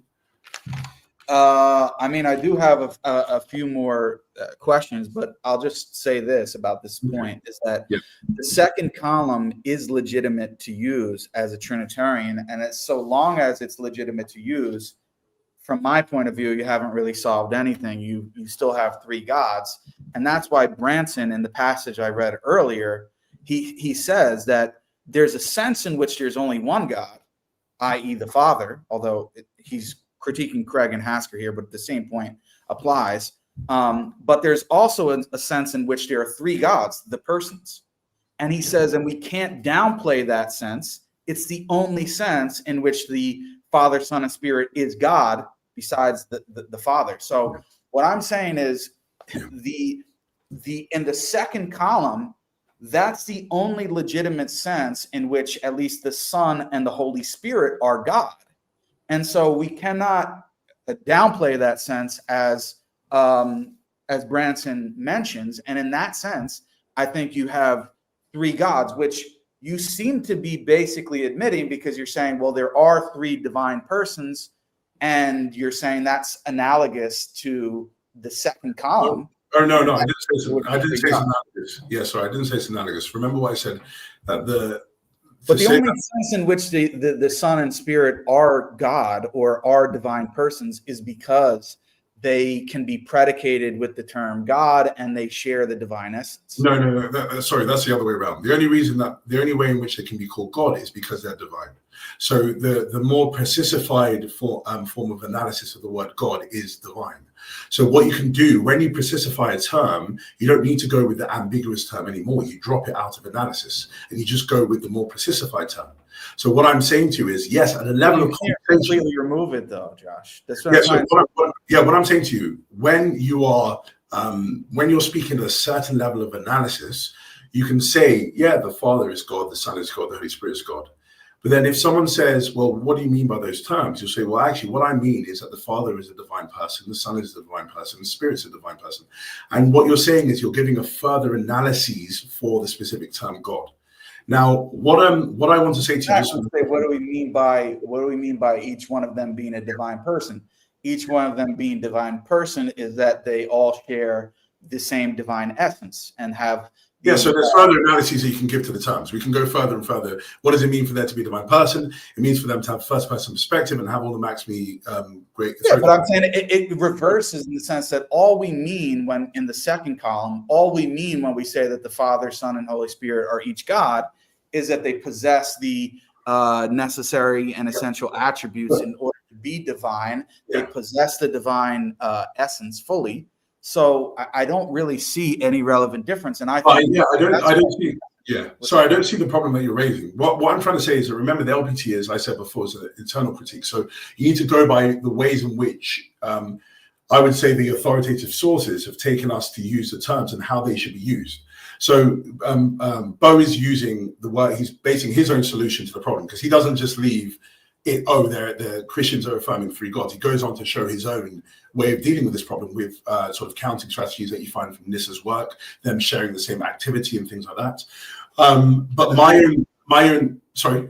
But you don't agree with that? No, I'm not saying I don't necessarily agree with it. It's just I'm not promoting it as my own solution. I am more influenced by the work of Nazianzus, and I think Nazianzus provides a different way of dealing with this issue, is that when, again, you are bringing the persons together, you only can use the word God for the Father. When you speak about them singularly by themselves, yes, you can refer to them as God because of the divine nature. So what I'm just trying to say to you is that you have a breakdown in what you're counting here, because when you bring the three together, according to Nazianzus, in his oration 25, you only count one God, which is the Father. And you have the Cappadocian principle that there is one God because there is one Father. So the key point here is that you are doing something which Trinitarians are not committed to. According to Nazianzus, who was the spearhead of the Council of Constantinople, one where the creed was developed, his idea here is when you bring them together, you refer to the Son as Lord, you refer to him as divine, but you don't refer to him as God when he's brought into conjunction with the Father in a statement. You refer the Father as only God. So what I'm trying to say to you is, if you're going with the internal critique, your critique doesn't land, because the third statement is what the authoritative sources are committing Christians to. You use the word divine when you speak about them collectively. When you speak about them singularly, then you can refer to them as God. Why you seem to have a problem with being raised is because you are within the Athanasian Creed framework, where they actually speak about God the Father, God the Son, God the Holy Spirit. The Constantinopolitan Creed does not do that. It says there is one God the Father, one Lord Jesus Christ, and the Holy Spirit, who is Lord and worthy of worship. So it even does exactly what I'm saying. It doesn't do there's one God the Father, one God the Son, one God the Holy Spirit. It doesn't do that because it doesn't use the word God in that way. So I'm just saying you need to do a critique of what actually the conciliar position is. And according to Bo, you can go with Nissa's strategy of counting. And I'm saying you can go with Nazianzus' strategy of how the word God is to be used when it's used singularly and when it's used in conjunction. Can we move on to another challenge just because we don't run out of time? I know there's a lot of stuff to cover. Yeah, I'm just going to say that to me, as long as the second column is a legitimate usage for Trinitarians, then you have three gods. And that's what Branson is saying the same thing. He's saying that is a legitimate usage. You're just saying that, I mean, your position would have to entail that the second column is not legitimate Trinitarian usage, which I just disagree with. I think that it is. So anyway, I mean, we can move on to. I mean, it is legitimate, but what I'm saying is that what Trinitarians are asserting? Because there's a difference between stating something and asserting it in the context of affirmation. So what we are saying when we're affirming that the Father is predicatively God, we're just saying divine. So that's the more precise way of using the word, and the creed commits us to that. So when they're saying, for example, there's true God of true God, what they were speaking about was his homoousios, status of homoousios with the Father. So yes, God can be used for the Son, but when we're saying that, we're speaking about his possession of the divine nature. So that second column is not where you should be attacking. You should be attacking what are we actually committed and asserting, and we're asserting as Trinitarians there is three divine persons, Father, Son, and Spirit. But then one of them is the one God because he's the fundamental divine person. Mm-hmm. Yeah. I mean, in the interest of time, I guess we can kind of move on. You did mention, let me just see, because you said a lot. So honestly, we're not going to be able to get through. But you were mentioning about, and you made this whole thing about continuity. You were saying that it's, sorry. Go ahead. Yeah, no, I was just saying, I was affirming, I was saying, yeah. Yeah, so you're making this argument that Trinitarianism is more continuous with the Jewish tradition and affirming multiple deities, but only worshiping one true God in that sense. I'm just kind of summarizing what you said, and then you could correct me on whatever you think I got wrong so that I can respond to it. And you said that Islam is not continuous with the Jewish tradition in this sense. But what I would say is that what you're representing of what you call Second Temple Judaism, or sometimes called logos theology in academic works, is that I think that Trinitarianism is just as heretical when compared with what, if you want to call it, strict monotheism or Unitarianism or whatever type of title you want to go by. I think that Trinitarianism is just as out of the tradition with what you call logos theology as Unitarianism. So I don't really see, even if I granted that for the sake of argument, which I don't, and I like that discussion, so I would like to have a whole different, sort of dialogue about that, if possible. I really see how Trinitarianism is in any better place, because it's just as discontinuous with Second Temple Judaism or Logos theology. Okay. No, I disagree with you, because I think there's a misunderstanding. I wasn't speaking about Logos theology. That was something that came later than Second Temple Judaism. Second Temple Judaism stems from the development of the Second Temple at the time of after the Babylonian captivity, up until the 70 CE with the destruction of the temple.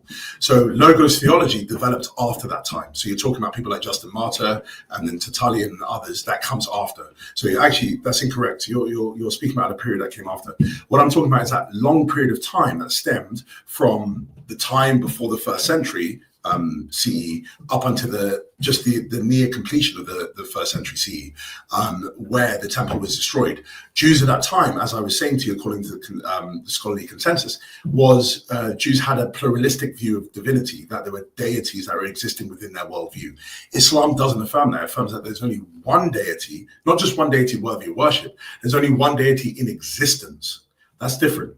Trinitarians affirm, and they're open to the idea that there is one deity that is ultimately worthy of worship, because all worship is ultimately given to him. Even as Philippians 2 says, all of these things that we do to Jesus are done to the glory of God the Father. So everything's ultimately given to him, but there are other deities that exist. So I think you're incorrect in saying that Christianity is discontinuous.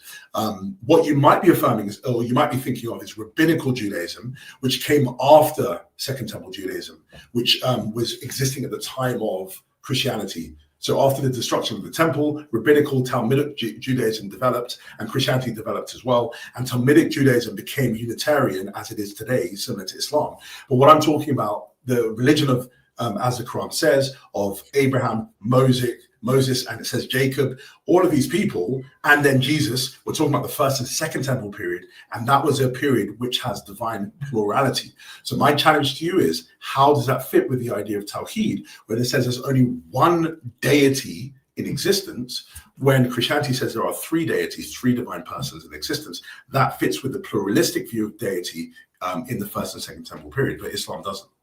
Yeah, so where does Islam say that? Sorry. What? Sorry, that what? Where does Islam say that there's only one deity in existence? I mean, that was. I mean, I can read the definition of Tawhid, and you can see if I'm wrong or if it doesn't come from there. Sorry, let me just. All right, I'll just bring it up again. Sorry, I think I'm still sharing. Yeah, perfect. Because I think you have a misunderstanding. For example, let me just explain the Islamic position. Yeah. When we say as Muslims, the Shahada is La ilaha illallah. Yeah. You understand? Do you understand how scholars have explained what that means? Please tell me. Okay, so La ilaha illallah does not, although sometimes it's translated as there's no God except Allah. That's actually not the appropriate translation based upon how the scholars have explained what it means. What it actually means is that there's no God worthy of worship in truth except Allah.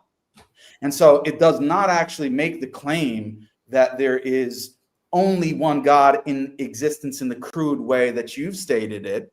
It leaves open for the possibility that there can be these so-called deities, which are really false deities, but Allah is the only God that is worthy of worship in truth.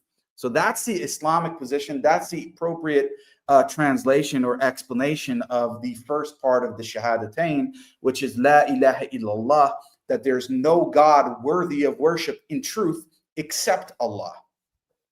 I don't know what happened with Dr. Joshua's camera, but it says they'll need to connect their mic and cam before you can add them to the stream. So something happened. I don't know if he dropped out, internet connection or something. He may be, okay, there it is. Maybe his camera died. Battery. Josh, we can hear you. Oh, sorry. Yeah, I have no clue what just happened. I think it was. No problem. Yeah, sorry about that. Yeah, I was. Ooh, it's gone again. We can hear you. We can't see you. Okay. Now he's gone. All right. Give it just a second. All right. It's in and out. It's weird. I can add them to the screen and then can't add them to the screen. So something's going on there with the connectivity, I think. Mm-hmm. Oddly enough, I could still see his PowerPoint presentation, so it might be the camera. But we'll give it just a second here. I think he exited StreamYard and is coming back, so he'll be back here in just a moment.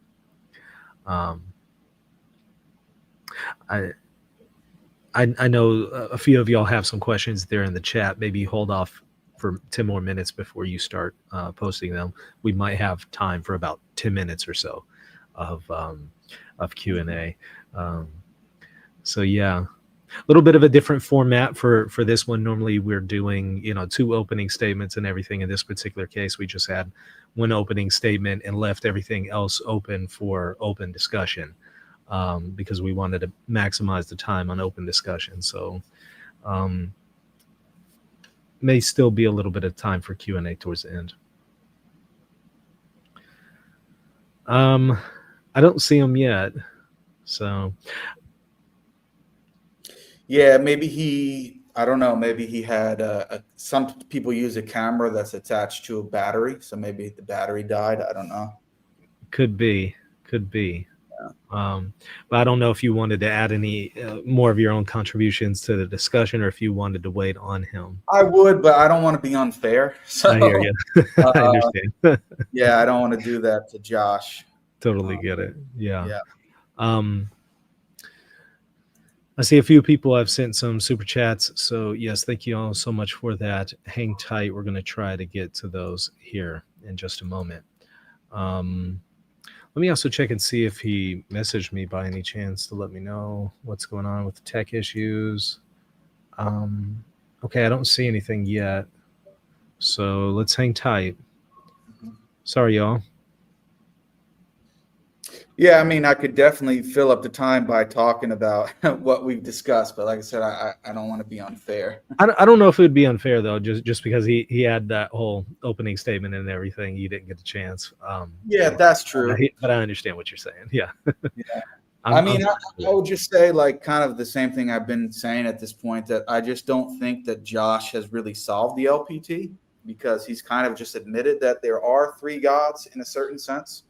And that's what Branson, who's another Eastern Orthodox philosopher and theologian, mentions, is that Josh's position on its own doesn't actually solve the 3 gods problem, because the only legitimate sense in which the Son and Holy Spirit are God on Josh's model, they're not the same God. They're 2 gods. And then the same would be true with the Father. So you still have 3 gods. And that's why Branson comes up with this theory of counting by division or separability, and says that the persons count as one God because they're indivisible and inseparable from one another. And then he makes a further historical claim that none of the ancients actually counted by what's called identity or distinction rather than division, which couldn't possibly be true, because as I've showed in an article, which is on my academia page, and this is where Branson's inconsistent, is that the persons of the Trinity themselves are inseparable and indivisible from one another, but yet we count them as 3 persons. And so that's an obvious point in which the ancients and the church fathers did actually count by identity, is because they counted the persons as 3 persons by identity. Because if they were to count them by division or separability, as Branson proposes, then they would count as only 1 person, but they don't. They count them as 3 persons. So I think Josh's current position is insufficient to actually solve the LPT. He hasn't solved it, really. That's kind of where I'm at. But Is Josh here now? I think so. Dr. Sijuwade, Yeah, you sorry, there? my camera, I have no clue what's happened to it. It's No just worries. No worries. right. Worst case scenario, we can go without camera, just audio, if that's Yeah. best for you. Okay. Yeah, if it starts up again, hopefully. Oh, Did he okay. disconnect again, or is that? Well, Yeah, I even restarted my computer and I have no clue what's going on. But okay, yeah. So sorry. Anyway, let's sorry.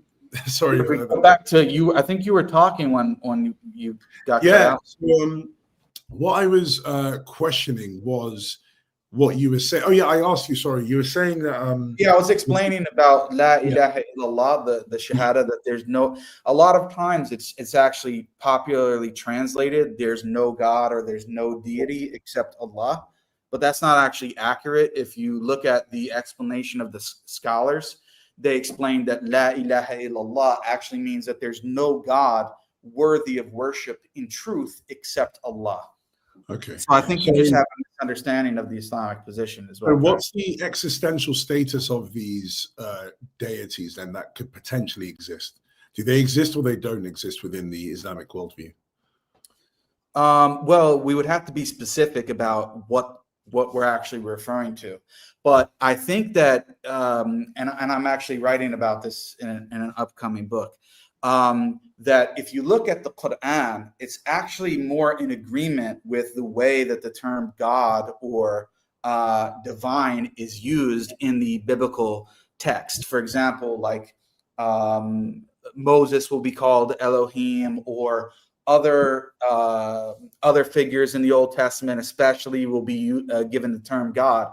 And the Quran actually uses the term God or divine, I use it that way, for beings other than Allah, but it criticizes that, right? For example, it says in one verse of the Quran, it says, "Have you seen those who take their own desire, their own vain desires, as a god besides Allah?"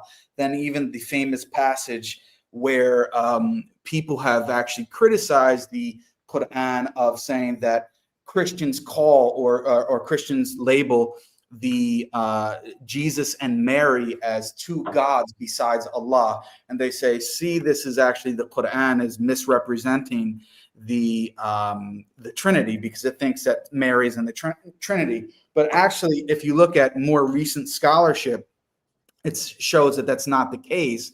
It shows that the term God in that passage, when being applied to a figure like Mary, is accusing Christians of going beyond the normal means and committing shirk with Mary, even if they don't explicitly label her God or use the term God.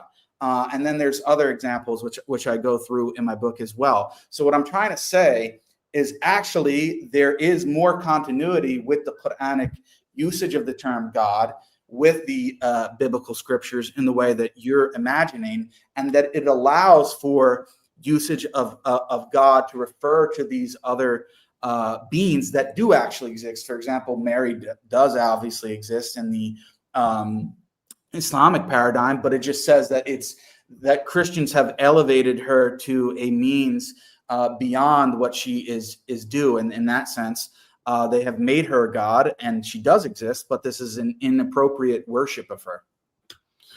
Okay. My issue is that this position you're taking opens you up to the challenge of why then are you going to deny Trinitarianism to be correct from a philosophical point of view? Because it seems then that you're not affirming Unitarianism anymore. So Tawhid doesn't entail Unitarianism, because Unitarianism is the belief that there is one divine entity. Okay, that's it, in existence. It's not just saying, as I was saying before as well, that there's other divine entities or potential divine entities, but there's only one worthy of worship, because that is the Christian position as well, in that there are two other divine persons, but the Father has the ultimate worship through the Son and by the Spirit. And so I don't see then how there's any distinction now. It seems like you've actually gone into an area which seems to favor the Trinitarian position, because now you're not affirming a Unitarian position anymore. Well, I mean, you're saying it's not Unitarianism. We could quibble.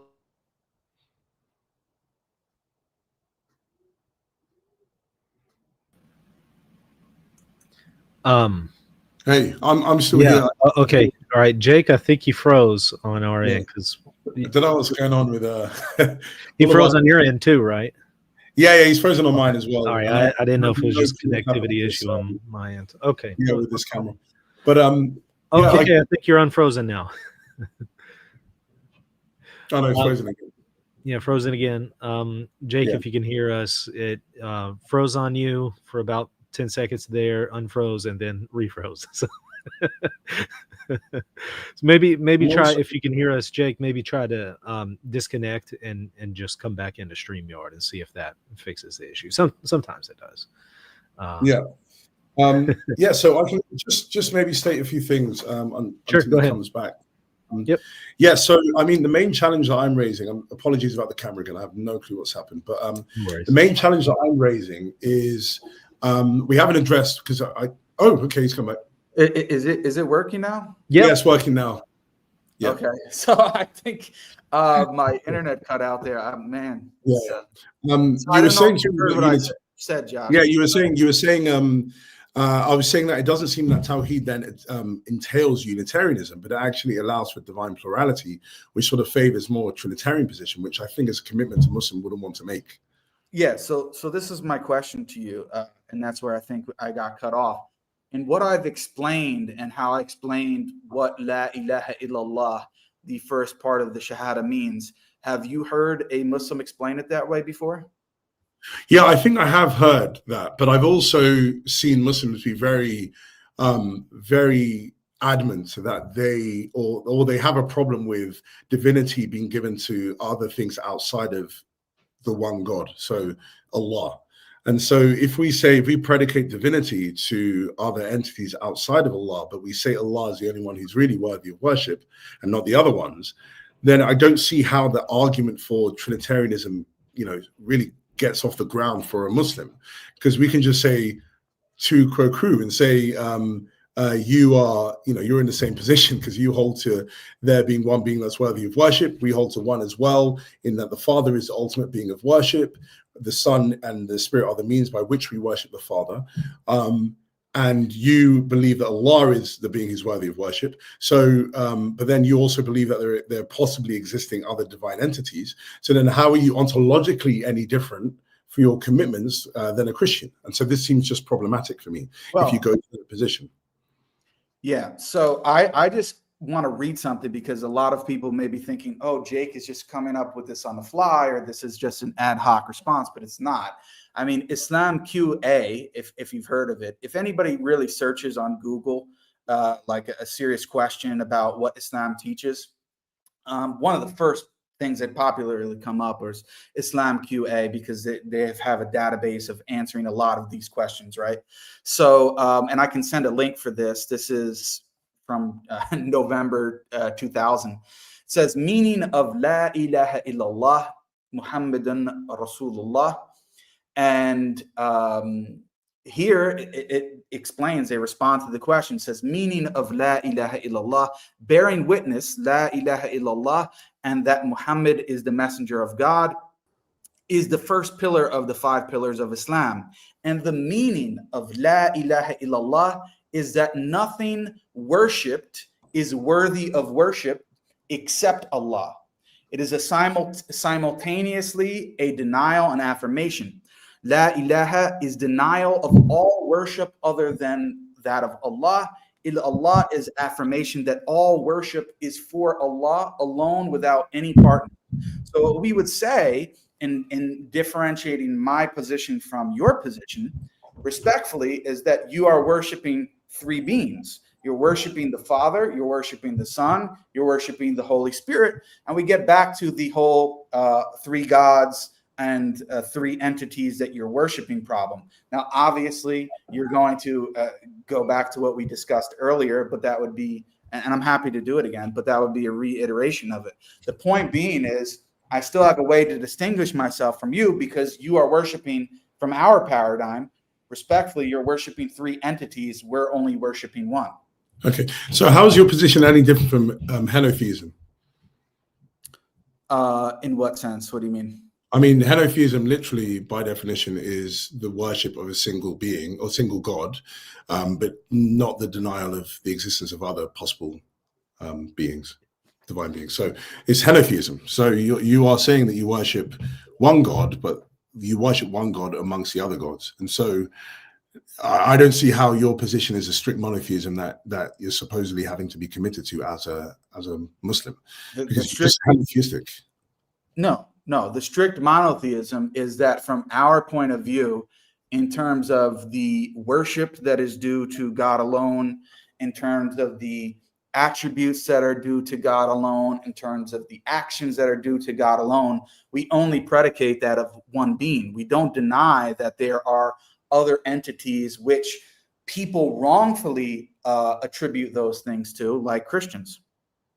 Well, then that's not the Judaic position. So and then falling back into discontinuity, because the Judaic position wasn't that these beings are false gods. They believed in the reality of these beings. So as I was saying to you in the presentation, so for example, Philo of Alexandria, who was a very prominent Jewish philosopher, he wasn't Christian at all, but Jewish philosopher. But he believed in logos theology.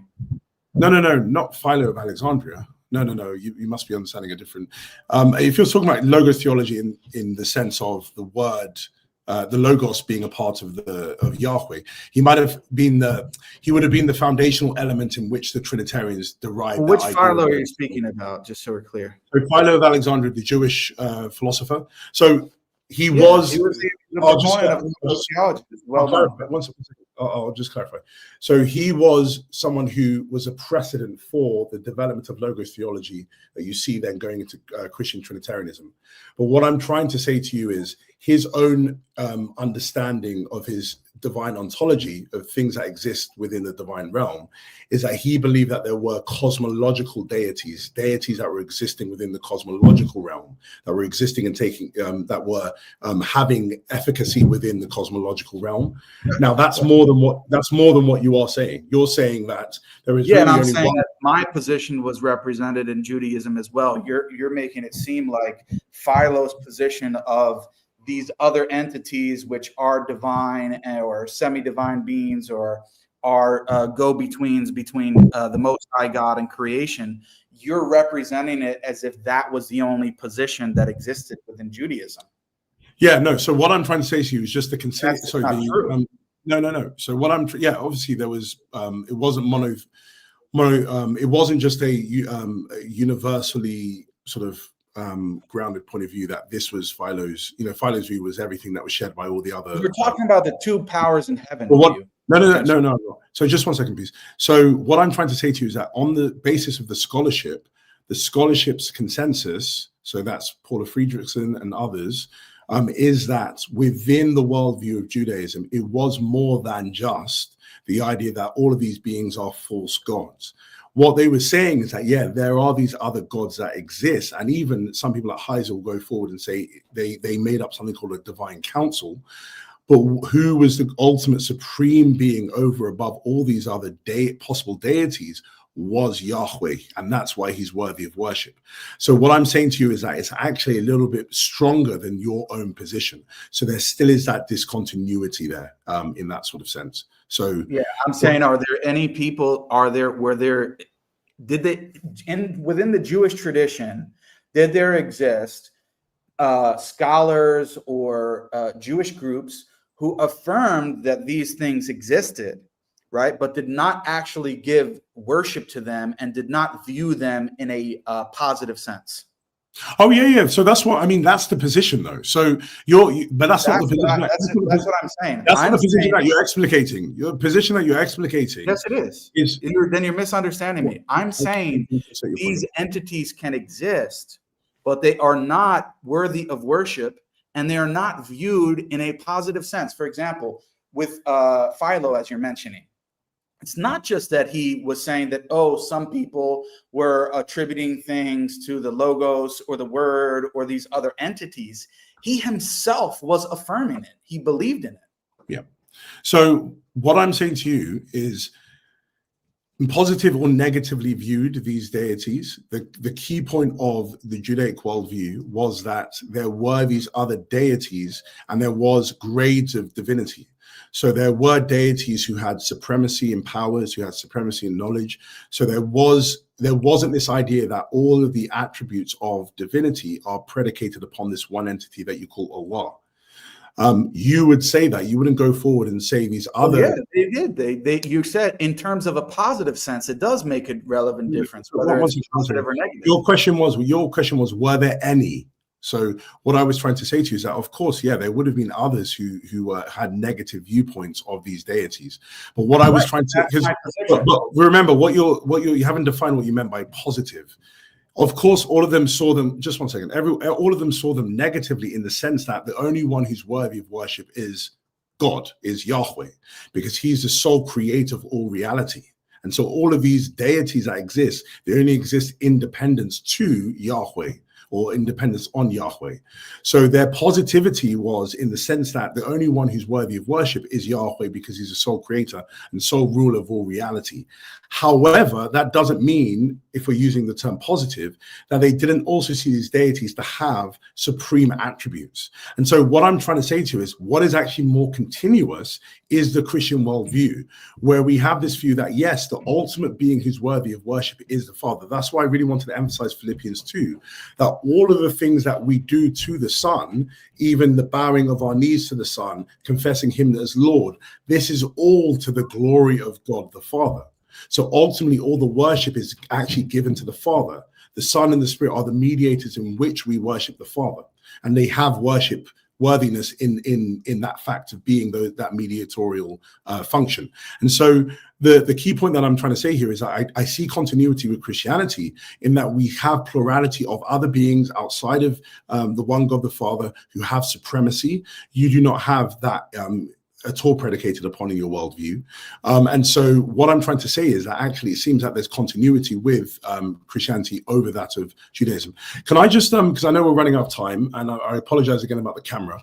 I do want to just switch focus, because I know we have spoken about this one quite a bit, to the issue of modesty. I know that I brought that up, and I brought up other things as well. But my main argument against you was that I believe that Allah is not maximally great, because to be maximally great is to be a being that has all of the great making attributes. And obviously everyone will say, yeah, Allah is maximally great because He's all powerful, all knowing, all loving. But then what I'm trying to say to you is that actually modesty is a divine attribute of maximal greatness. And so if you are maximally great, you should also be modest. What I see according to the Quran is that Allah is not a modest being. And what I mean by modest is not, I hope the audience understand, modesty isn't what we normally think when, a woman is or a man is dressing immodest. That's not what I'm talking about. Modesty is just a sense of directing attention away from yourself and onto others and exalting others over and above yourself. And so Allah doesn't do this because He's always self-referentially directed, in that He's always, as we see littered throughout the Quran, speaking about His greatness, His attributes, His uniqueness, all of these things. But we don't see that littered through the New Testament or even in the Old Testament. What we see is an elevation of another over and above that of the one God the Father, and that is Jesus Christ. And so we have an exemplification of modesty in Christianity, but we don't have an exemplification of modesty in Islam. And that's a divine attribute. It's an attribute of maximal greatness. So Allah cannot be God if He doesn't have the property of modesty. So that's my challenge. I want to say. So you're saying modesty is elevating someone else above yourself? No, I didn't say that. It's self-referential direction. So you really wrote down what you said, but go ahead. So I'll explain. So it's an other instead of being self-referentially directed, you are other directed. So instead of sort of looking, instead of looking at your good qualities and looking at the value of your qualities, you direct attention away from yourself to someone else. So yeah, but in what sense? What is the directing of attention amount to? So for example, if I go around and say, oh, I'm the strongest guy in the world, and I go around and I keep on speaking about this, or I'm the smartest guy in the world, I go around speaking about my good qualities, I'm immodest because I'm directing attention towards the qualities that I possess. If I'm modest, what I'm doing instead, even though I might know I'm the smartest person, I might say, but actually, have you looked at John over here? He's great. He's this, he's that, he's blah, he's this and that. And so you direct attention away from you, even though you might have these good qualities, and then you direct it onto someone else. So the attention goes away from yourself onto someone else. Now, what we have within Christianity is we have that with the exaltation and honor that's given to the Son because of the Father. So the Father, as we see in Philippians 2, exalts the Son to a status where every knee bows and every tongue confesses that he is Lord. Okay? That does not happen in Islam for any other being except for Allah. And so what I'm saying to you is, what we have is no expression of modesty, other directedness. What we have is self-directedness within Islam. And so Allah, according to Islam, I would say, lacks modesty, but he cannot if he's maximally great, because that's a great making attribute. Yeah, I just think, honestly, this is, with respect, it's a kind of silly argument. Okay, so one second. When an argument is silly, okay, that doesn't mean anything philosophically. So that's not philosophical terminology. Well, I'm trying to respond. Just one second, but frame yourself with philosophical terms. So my argument is not sound. That's what you need to go with. And so you need to show why my argument. But it's not only not sound; it's laughably not sound. That's okay. So sorry, again, you're misunderstanding what Islam teaches. One second. So, Michael, can I get the arguments up again? Sorry, just so. You'll need to share the screen again because it's not showing me that option right now. So yeah, just go to present. But I just want to respond because. Yeah, go ahead. So when you say that Islam doesn't actually put focus on others besides Allah, of course it does. It does this over and over and over again with prophets and messengers of God. It elevates them to a status to where they are required to be followed in order to have a right standing with God, right? So that's a little bit different than Christianity, because in Christianity and the Jewish scriptures, it constantly belittles the prophets. It says that they commit idol worship, that they commit adultery, that they have all sorts of major sins that not only would negate them from being prophets or genuine messengers of God, but that you wouldn't even want to invite these people into your home. You wouldn't even want them around your own children. Whereas in Islam, it elevates the status of the prophets and messengers and requires obedience to them in order to be obedient to God. So yes, it does actually, the Quran and Islam actually do direct our attention to others besides God. For example, there's a well-known verse in the Quran which says, and I'll just read this very quickly. It says, "Say, O Prophet, say, O Muhammad, if you should love Allah, then follow me. So Allah will love you and forgive you of your sins. And Allah is forgiving and merciful." So actually, the Quran's position is that we must follow, love, and be obedient to the prophets that are sent by God in order to be in right standing with him. So that is a shifting of focus and attention on others besides Allah. Okay, so I believe the argument's just gone completely over your head, because what you said is just, if I'm honest, it doesn't apply anything to what is being said. Number one, you haven't taken on board, one second, you haven't taken on board the definition of modesty, and then you haven't actually shown a premise in this argument that's incorrect. So please, can you just look at the premise? Modesty, you literally said before, elevating someone else above yourself. One second. No, I can explain it to you again if you want, but have a look at the premises and show me, please, which one is incorrect. Show you which one of the premises is incorrect. As you know in philosophy, if God is a maximally great being, then God possesses modesty. Oh, so you don't believe that? That's hold on. How are you defining modesty? We've already gone through it. Okay, I can go through it again. I even spent a long time on this. So here's it defined here in that slide. I'll just give it to you again. Sorry, one second. Modesty. To be modest is to direct one's attention away from one's own good qualities and their value or importance. Yeah, one. and I just responded to that. So when you said I didn't respond to that, I did. I just went over how the Quran and Islam moves from constantly only mentioning the good qualities of Allah Himself to referring to the good qualities of His creation. Yeah, Jake, 1 second. Let me speak to you. So when you're saying that I didn't deal with it, I actually did. 1 second. You said that you have a problem with premise 1. How is that in what you just said? I never said that. Okay, so what premise do you have a problem with then? No, I didn't say that I have a problem with premise 1. I started reading premise 1, and then I asked for your definition of modesty. So my question I asked you was, I agree with premise 1 or not. Yeah, so my question then was, which premise do you have a problem with? Because in philosophy, if you have a logically valid argument, you're committed to the conclusion unless one of the premises are false. I know this, Josh. I mean, I'm not going to be responded to like I'm a little kid. I know. No, I'm not meaning to at all. I'm just saying you haven't shown me which premise is wrong. So you can say something. We haven't gone through it yet. You keep interrupting. I've asked you. Okay, I've asked you. I'll just so let me read the premises and go through it.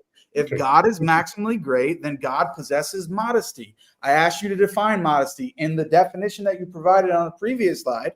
I agree with that God is modest. So premise 1 is true. Premise 1. Premise 2, if God possesses modesty, then God's characteristic mode of self-revelation directs attention away from his own good qualities rather than repeatedly emphasizing them. I agreed with that as well. I explained that.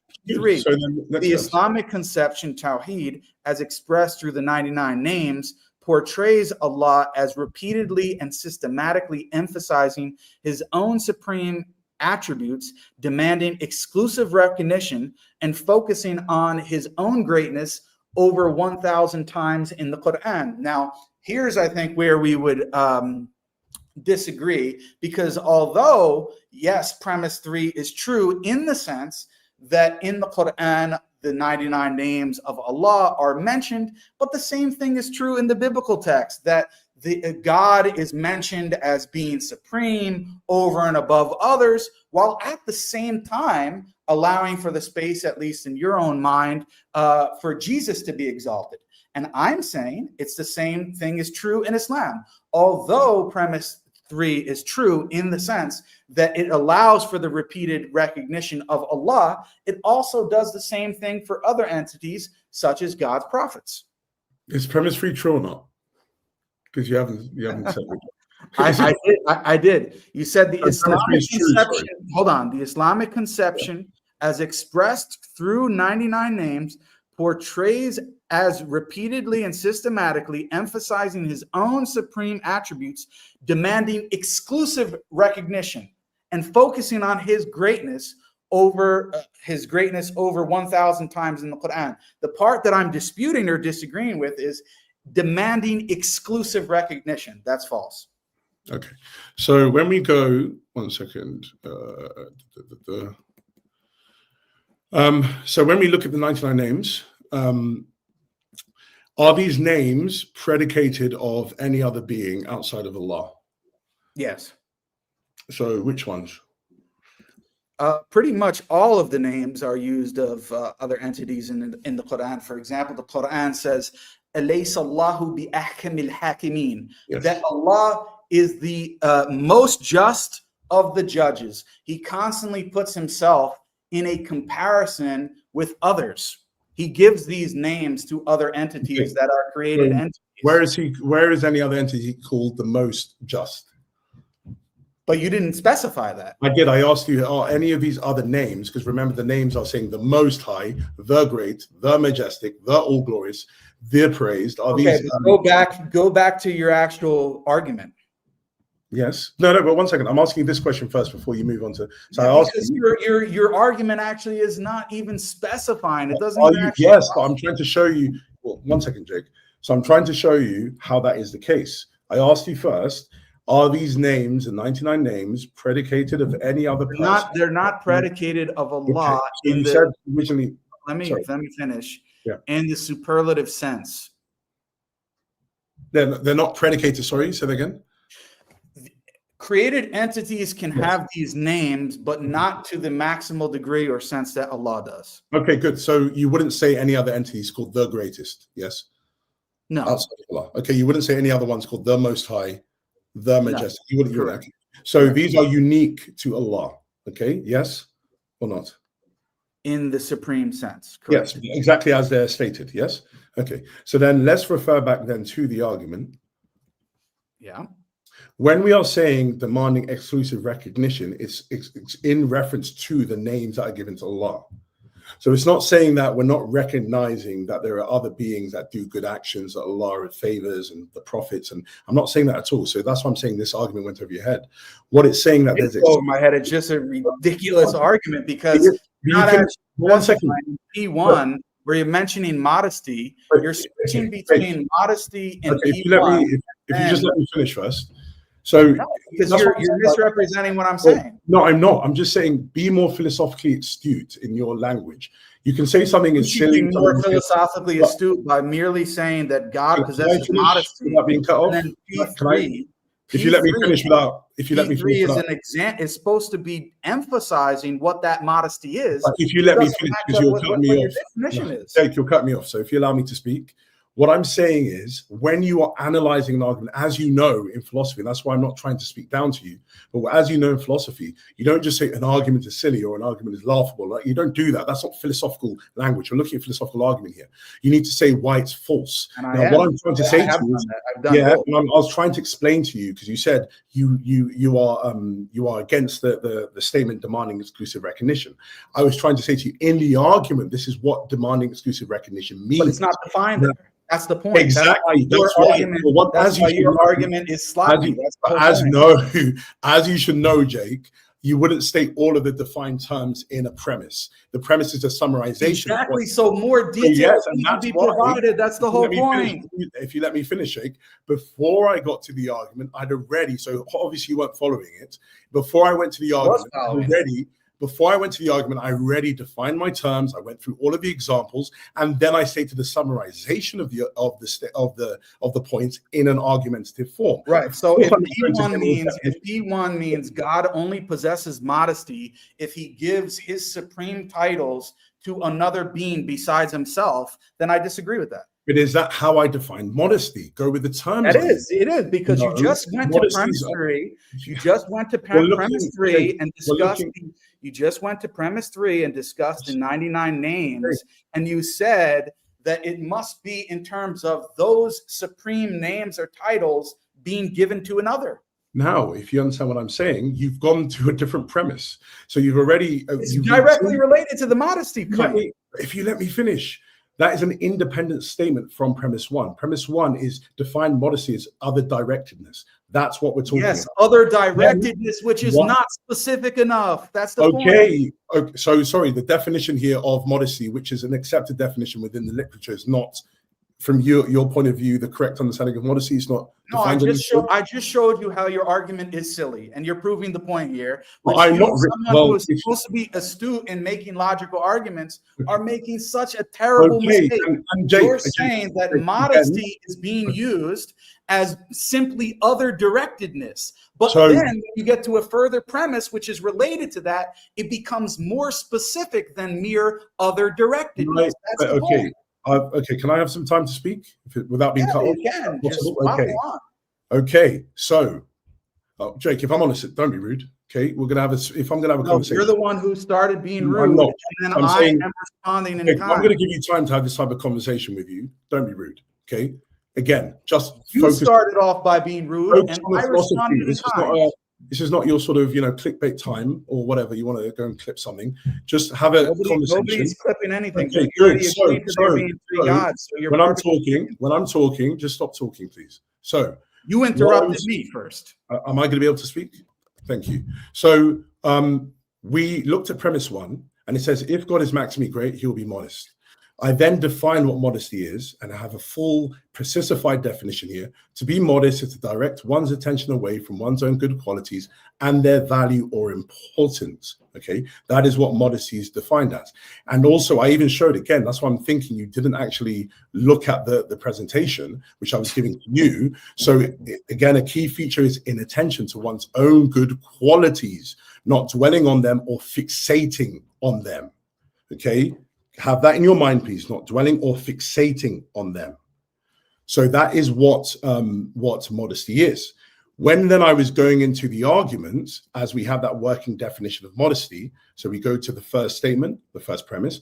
If God is a maximally great being, then God possesses modesty. That means other directness, which is more precisified as not focusing on your own good qualities or their value, and again, having an inattention to them, not fixating on your good qualities. What counts as fixating on them? Can I finish, please? What counts as fixating on them? Can I finish, please? So that's exactly. premise. Well, if you let me finish. So that's premise one. Premise two then is if God possesses modesty, then his characteristic mode of self-revelation is one that directs attention away from his own good qualities rather than repeatedly emphasizing them. You said you agreed with that premise. Then I was going, and this is now independent of modesty. Modesty is not mentioned in this premise. That's why I'm saying I don't understand why you're bringing modesty into this premise. What this is just saying is the Islamic concept of Tawhid, as expressed through the Quran, focuses on the uniqueness of Allah as expressed by his 99 names. And Allah does not share his names in the superlative, as you said, with any other being. Negate P1. And so he demands exclusive recognition of his unique qualities. Does P3 negate P1? How does that, sorry? Is if I affirm P3 that Islamic conception of Tawhid, as expressed through the 99 names, portrays Allah repeatedly and systematically, emphasizing his own supreme attributes, demanding exclusive recognition and focusing on his own greatness over 1,000 times in the Quran, is that a negation of God possessing modesty? Oh, yes. That's how the argument exactly. So that's how it's related, sir. Yes. But as you should know, that's not saying yes, but what you're countering is the conclusion. You're not countering the premise. So that's why I am. You have no clue what you're doing. Yes, I am. If you let me finish, what you are having a problem with is the conclusion that's derived from. I didn't even see the connection between P3 and P1 in your own argument. What are you talking about?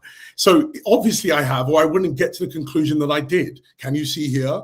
P3 is the negation of God's modesty, according to you. That's why it's relevant to modesty. Yes. So if you get to the conclusion, that's what it is. But you're not understanding how philosophical arguments work. This premise 3 is independent of premise 1. When you bring them together, you then derive the conclusion. You should know this. This is literally ABC of philosophy. Okay. Exactly. And you don't even understand your own argument. So I'm saying you have no educate you on your own argument. So, unfortunately, you don't. So then, anyways, what my problem I have with you is that you said you are fine with premise 1, you are fine with premise 2, then premise 3 you had a problem with. Then I had to go and show you what I meant by demanding exclusive recognition. It's that he is exclusively recognized for his attributes. No one else shares those attributes.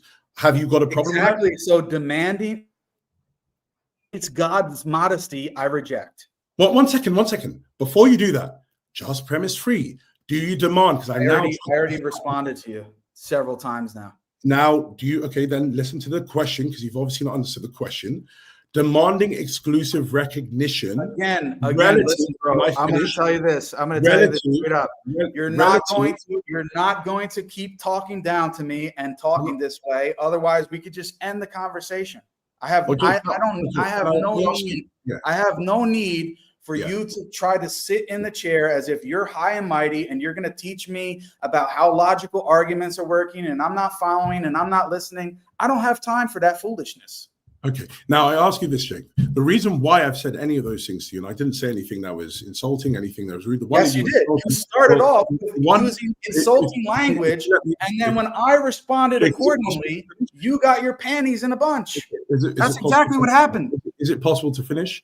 Our conversation when we started with this argument was that you were saying it's laughable, it's silly. That's what I only responded. I only responded that way after you started getting rhetorical. You can go back and watch this if you want. You can go back and watch it. You will see that you were rhetorical. Okay. Jake, you poisoned the well by saying that it was laughable. So what I was trying to say to you, that's not what happened. If you let me finish, I then said to you, this is not how philosophical analysis is. Philosophical analysis doesn't use terminology like laughable. Okay, so I'm gonna flip it and show you exactly what I was saying. What I was saying is that this is a silly. Look, you are going to clip stuff. So this is. I'm going to show you that you're not representing what happened. What I was saying to you is my whole thing was let's speak philosophically. That's what I was trying to say to you. Don't use terms like silly. Exactly, laughable. And if you're going to get rhetorical, then I'm going to get you imagine if I was writing an article, a journal article? I was writing a journal article and I said, "Oh, this argument is silly. This argument is laughable." No, you don't speak in that way philosophically. You say it's unsound, given its validity. Then you're not going to. I can do both at the same time. I can. So yeah, so that's what I was saying, because I haven't said anything that you said is yes, silly. you did. You did prior to that. I think I'd never use the term silly. I think your henotheism is like that. I think all of the things that you I don't affirm henotheism. But I haven't. You affirm three gods, and it's laughable. How about that? So anyways. Exactly. What I was trying to say to you, Jake, if you were buried by your own friend Branson, you had no response to the fact that you actually worship three gods. It was demonstrated on a clear silver platter. Demonstrated in what way, Jake? Exactly. I showed. We can go back. I don't think you did. It hurts you so bad that you had to run to another topic. You have nothing. You worship three gods. Okay, 1 second. I presented multiple things. Normally what people will do, instead of harping on something, because we were just coming to a place of talking past each other, I was saying to you that the precisified column is what Christians are committed to. You will continue. Christians are also committed to the second column. I finish, please. It's laughable. Is it possible? Okay, keep on saying laughable. Keep on saying this. So, Jake, I'm not going to continue this discussion. We've got other things to do. So can you at least just... So do I, bro. You act like you're the important guy here. No, I'm not at all. I'm just saying, can you allow me to finish, and without using terms that are emotive, like laughable and all that? Because I'm not doing that. No, because you've already poisoned well. You already started. Okay. Anyways, everybody can see that. What I was trying to say to you, Jake, was simply that the column that Christians are committed to in the LPT, when you are precisified and saying, well, what actually are you speaking about when you use the word God, is saying divine persons. So we are committed to three divine persons, and there be one God the Father. 1 second. So as you're doing, instead of actually going with and critiquing the precisified definition, you're going with the other one, that's the ambiguous definition. So you're just for whatever reason, they mean the same thing, not philosophically engaging. But anyways, I then said, let's move on. Branson says the exact same thing in this text, right? I couldn't care less if you got a book. Okay, so yeah, I mean, it's not a big deal if you have a book. So what? It's not. Are you saying that Branson's not engaging with it? Sorry? Branson's not engaging a scholar. When he says the exact same Branson's a scholar. I'm a scholar. We have different viewpoints. What's the problem? Okay, exactly. So when you say that I'm not engaging with it, that's not correct. What I'm saying is you're not engaging with my argument. You're just regurgitating something else that you've heard from someone else. You're not engaging with my argument. I'm not. I'm saying that you haven't solved anything, that the fundamental problem in the LPT, you have not even begun to address. Okay, what is the LPT? The LPT is saying that there is a logical inconsistency in the commitments that Christians have. They are saying the Father is God, the Son is God, the Spirit is God, yet there is one God. Then I said to you, no, when you precify it to the ultimate sense, what you're actually saying is that there's one divine person, another divine person, another divine person, and there's a fundamental divine person. Yeah, so that's what three gods in one sense. So the LPT has been dealt with. Moving on. There's still three gods in one sense. Then we moved on to the historical conversation. You were then saying Christianity, Islam, has continuity with Judaism. I said to you it didn't. And the only way that you were able to commit that is holding to henotheism. I don't hold to henotheism. You're again misrepresenting me. He's going to say that you don't even have continuity with your own church fathers. You even said, 1 second. You don't even have continuity with your own church fathers. They don't even preach the Trinity. 1 second, Jake. When I said to you that laughable that you would talk about continuity. When I said to you about Unitarianism, you dismissed it. So I was saying to you, well, are you Unitarian or not? You didn't commit to Unitarianism. No, I didn't say that. I said that I don't agree. Do you commit to Unitarianism then? I don't agree with your definition. Do you commit to Unitarianism? I do not agree with your definition of Unitarianism. That there is only one divine person. No, I believe there's only one divine person. Okay, so you're a Unitarian then? Yep. In that way, but then you oscillate between that and saying, oh, there could be an existence of these other entities which people falsely declare as deities. But that's not what it's all. Again, I just think all of this went over your head. Okay? No, I think all of it went over your head, sir, because from the moment when you couldn't prove that you don't worship three gods, then the rest of it went downhill for you. Anyway, I've enjoyed speaking to you. I'm sad that it went into this sort of exactly. I'm sad that you got sort of thing, because I think instead of showing Jake, I mean, instead of showing rhetorical, and then I had to one up you in your rhetoric because you're not used to debating this way. So you shouldn't have tried to do it. Don't crash out. Just have a little break. Okay, have a breather. No, why don't you have a breather? I'm fine. Understand that you could not actually get away from the fact that you worship three gods in your apology. You keep on going to a point. We were talking about modesty now. You weren't able to show the argument to be unsound. I already defined the premise for you. I showed you how you don't even understand your own argument. You didn't even understand your own argument. Go through the video again, and you I don't need to go through the video again. You said need to stop rambling on and trying to use rhetoric. You keep on going three gods. That's what you've done. You read one book, and that's all now you're using. I only read one book, right? That's what you couldn't bring up this book. Oh my God, I only read one book. I wrote a whole article on the topic. Great. That's great for you. I'm happy. Exactly. So it has nothing to do with reading one book. I'm saying you keep on deciding. On the fundamental point, you still haven't solved. Okay. You had over 5 years to solve this. Remember when I buried you in our first debate, and then you had to change your position? Jake, man. Oh my God, what happened there, Josh? You admitted to me in your own DMs, right? Have a nice Snickers bar. Have a nice Snickers bar. Exactly. Wait, do you remember? Do you remember? No, what is it? Sorry, Michael. Man, I don't know what's going on now. I think Jake is just. Yeah, no problem. And I don't know if y'all wanted to maybe just take a few minutes. Yeah, I don't know. I don't know what's going on, because he got angry. He got angry about an argument, and then I was trying to tell him premise free, because the problem that we had was he committed. He said premise 1's fine, premise 2's fine, and then premise 3 he said he has a problem with that because of exclusive recognition to Allah. Then I went and said, well, what do I mean by exclusive recognition in the argument? I mean that only the attributes of Allah, the names, are only given to Allah and no one else. He's exclusively recognized for those names and no one else. And so Allah is given the ultimate glory. Now, I don't think any Muslim will say that that's wrong, what I've said. So I have a problem with Jake saying he's not then committed to premise 3. If he is committed to premise 3, that then leads to the conclusion that he then doesn't have modesty, Allah, according to the argument. So I don't know what's happening here, but then he crashed out and then just threw everything, like, I don't know what's going on. But anyways, I've had fun. I do have to rush. Thanks, Jake, for anyway engaging up until this point. Thank you so much for coming on.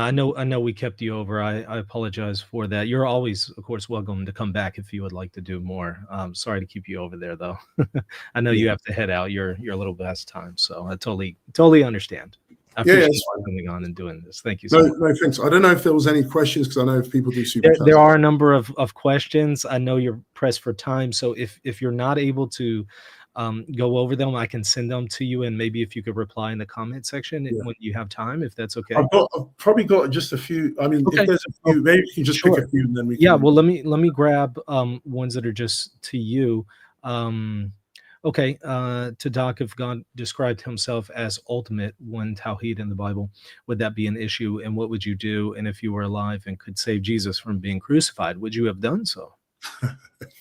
That's an interesting question. So if God described himself as ultimate, sorry, can you just have the question again? Yeah.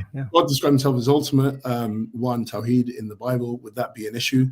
No, I don't see that would be a problem at all. It depends what we mean by one. Because we do believe that the Father is unique in the sense that he is the unbegotten one, and then he's a source without source. All things ultimately stem from him, so he's unique in that sense. But that's not relative to his divinity, in that he shares the totality of his divinity with the Son and Spirit. So if we're talking about one in the sense of being unique in a certain sense, then that's not a problem. So then the second question, if you were alive and could save Jesus from being crucified, we would have done so. I don't think so, given what I know now. That the theological implications of his death, but I would have maybe been a little bit worried that my Messiah is being crucified. So at the time, it might have been a thought that I had in my mind. But I think theologically, I would reflect back and say no, because of the efficacy of the crucifixion. Do you have time for just a few more, and then I'll? Yes, I do. Yeah. Okay. I've been called a heretic for describing Jesus and the Holy Spirit as divine, and only the Father is God. Am I a heretic, or what am I? I feel lost. Well, I wouldn't say that at all, because that is a language of the fathers. and that's the language of the conciliar texts. And so the problem is a lot of people don't understand what the conciliar sort of position was. The conciliar position was upholding the monarchy of the Father. And the Father is the one God. But what they were arguing with the Arians in the early part of the 4th century, and then in the latter part of the 4th century with the Eunomians, was about the homoousion of the Son and then the homoousion of the Spirit. And so it's not a problem to say that the Son and the Spirit are fully divine. As long as you affirm the full divinity of the Son and the Spirit, you're in line with the conciliar boundaries. And if you affirm the Father being one God in the sense of him being the source without source, then again, you're within the conciliar boundaries. So it's just that, again, with anything, you've got to define your terms. And if you define them correctly as within the conciliar boundaries, then I don't see that as a problem at all. So DL sends a 2-part question. If the Trinity is essential to Christianity, why was it not formally defined until the 4th century? And then number 2, Christians claim that the Trinity always existed, but according to Hosea, the Father was called husband and Baal before. Can you explain that? Okay. So you got to understand the reason for definitions happening at the councils is because there was conflict. And so the times the 325 creed that defined the Trinity, it was because there was a controversy, the Arian controversy in Alexandria at that time. And so that's why Constantine called the Council of Nicaea. And then you had the problem in 381 where you had issues with the Macedonians. Those were the people who were arguing that the Spirit was not homoousios with the Son and the Father with the Father, and so it was only needed to define concepts because of controversies. But that doesn't also mean that this wasn't believed before the controversies erupted. And so, as I was saying at the beginning, the Trinity is taught within the biblical corpus, but within the biblical text. But then there was a need for more precisified definition because of controversy. So the Trinity was believed prior to the councils, but then the councils defined it more precisely and infallibly so that everyone could understand this is the way we interpret the biblical text correctly. Okay. So, yeah. And then the second question was, why was the Father called Baal and husband? Yeah, I mean, I wouldn't be able to speak from a biblical scholarship view, but I don't think that negates. Sorry, can you get the question up again? Because I think it was. Yeah, I'm sorry. It moved on me. I'll have to find it again. Okay, no, that's fine. I think his whole point was negating the Trinity. I think if that is correct, that you was call those terms, it doesn't negate the Trinity as well. So yeah, I just don't see it being relevant as an argument against the Trinity. And then this one is about Ignatius and Justin Martyr. They saw the Father as the only true God and Jesus as a divine agent. Why did early Christians not teach the Trinity, therefore? Well, I disagree with that. I really do disagree with that, because what I would say is they didn't teach the Trinity as it's understood commonly by a lot of people, that God is tripersonal, God is Father, Son, and Holy Spirit. Yes, I don't believe that's a language that Ignatius or Justin ever used, but they did clearly affirm that the Father is the one God. And I do believe that they affirm the divinity of the Son and the Spirit. They might not have used the language of ousia and homoousion, but they did see the Spirit and the Son as being divine, and they did believe that the Father is the one God. And again, that's what the Trinity is: one God the Father, two relationally distinct divine persons, the Son and the Spirit, who are homoousios with the Father. So that, I believe, is found within the Scriptures, is found within the pre-Nicene fathers like Ignatius, Justin, Irenaeus, and then with the Nicene fathers after. All right, there's 2 more for you and then a couple for Jake. So Leafy asks, why did you claim that Muslims are henotheists? Is this for me or for Jake? Sorry. I thought that was for you. Yeah, that's for me. So sorry. Why I was is just because what Jake was saying at the beginning. He was saying in the beginning that there's an openness to plurality of other deities outside of Allah, but the only deity. No, 1 second.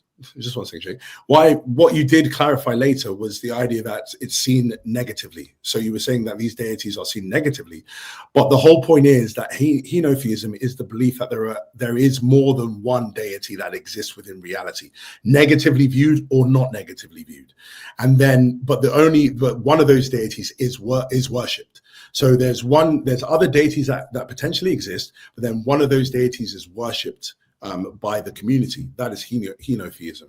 And so what I was saying is that seems to be what Jake is saying. It's less stronger than what I see other Muslims saying, which is actually there are no other deities at all. It's not just worship of Allah amongst the negatively viewed deities. There are no other deities but Allah, and that is it. And that's what I see the strict monotheism of other Muslims saying. So for me, I just don't see how it's not henotheism, even if he then qualified it by saying they're negatively viewed or they're false gods. As at the end of the day, if you believe that they have some existence, then that falls into some form of henotheism. Jake, did you want to briefly interact with that, just because your view was being represented there or discussed? So it's only fair for you to respond. No, I mean, me just smiling or shaking my head gets him out of order, so I don't even want to talk. This one, Josh cannot prove that modesty is a divine attribute. Modesty is suitable for humans only because we have others above us. So his premise one doesn't get off the ground. So do you have any comments for that, Dr. Joshua? Yeah, I don't think that that's correct at all, because I did object the objection of it being a human virtue. And I don't think that you have good reasons to do that, because if you just see modesty as an attribute of just being self-effacing, that means that you just do not focus on the God quality. So God is the greatest being that exists. There's no being that's greater than God. Let's just take that to be the case.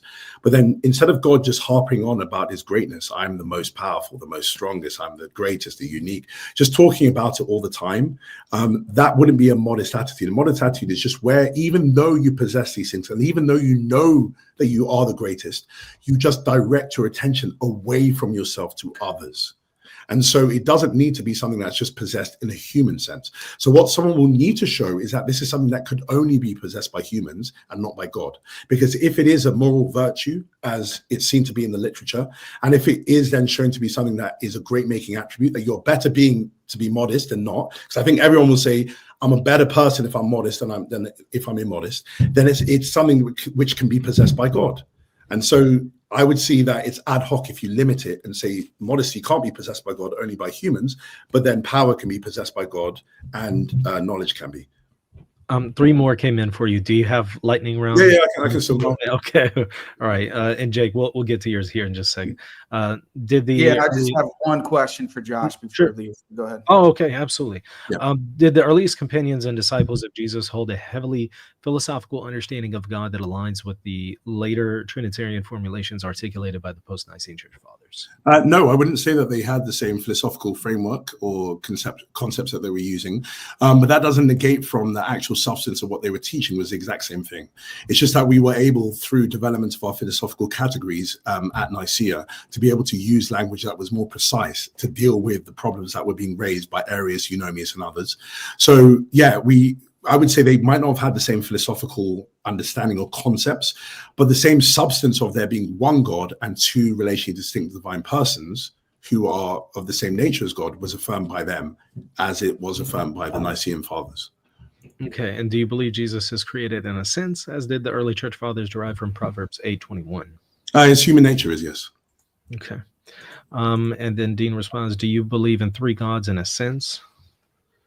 I mean, my problem, what I was just trying to say to you is the LPT, just if people can understand this properly, is an internal critique. So it needs to be how we use those terms. Like, for example, if I was critiquing the Shahada that Jake brought up, and I started saying, no, but I believe that it's not just worship of Allah, but it's actually belief just in Allah and no other deities. He'll say no, like he said. No, the scholarship has shown that actually the focus was on worship, not on just existence, belief in existence.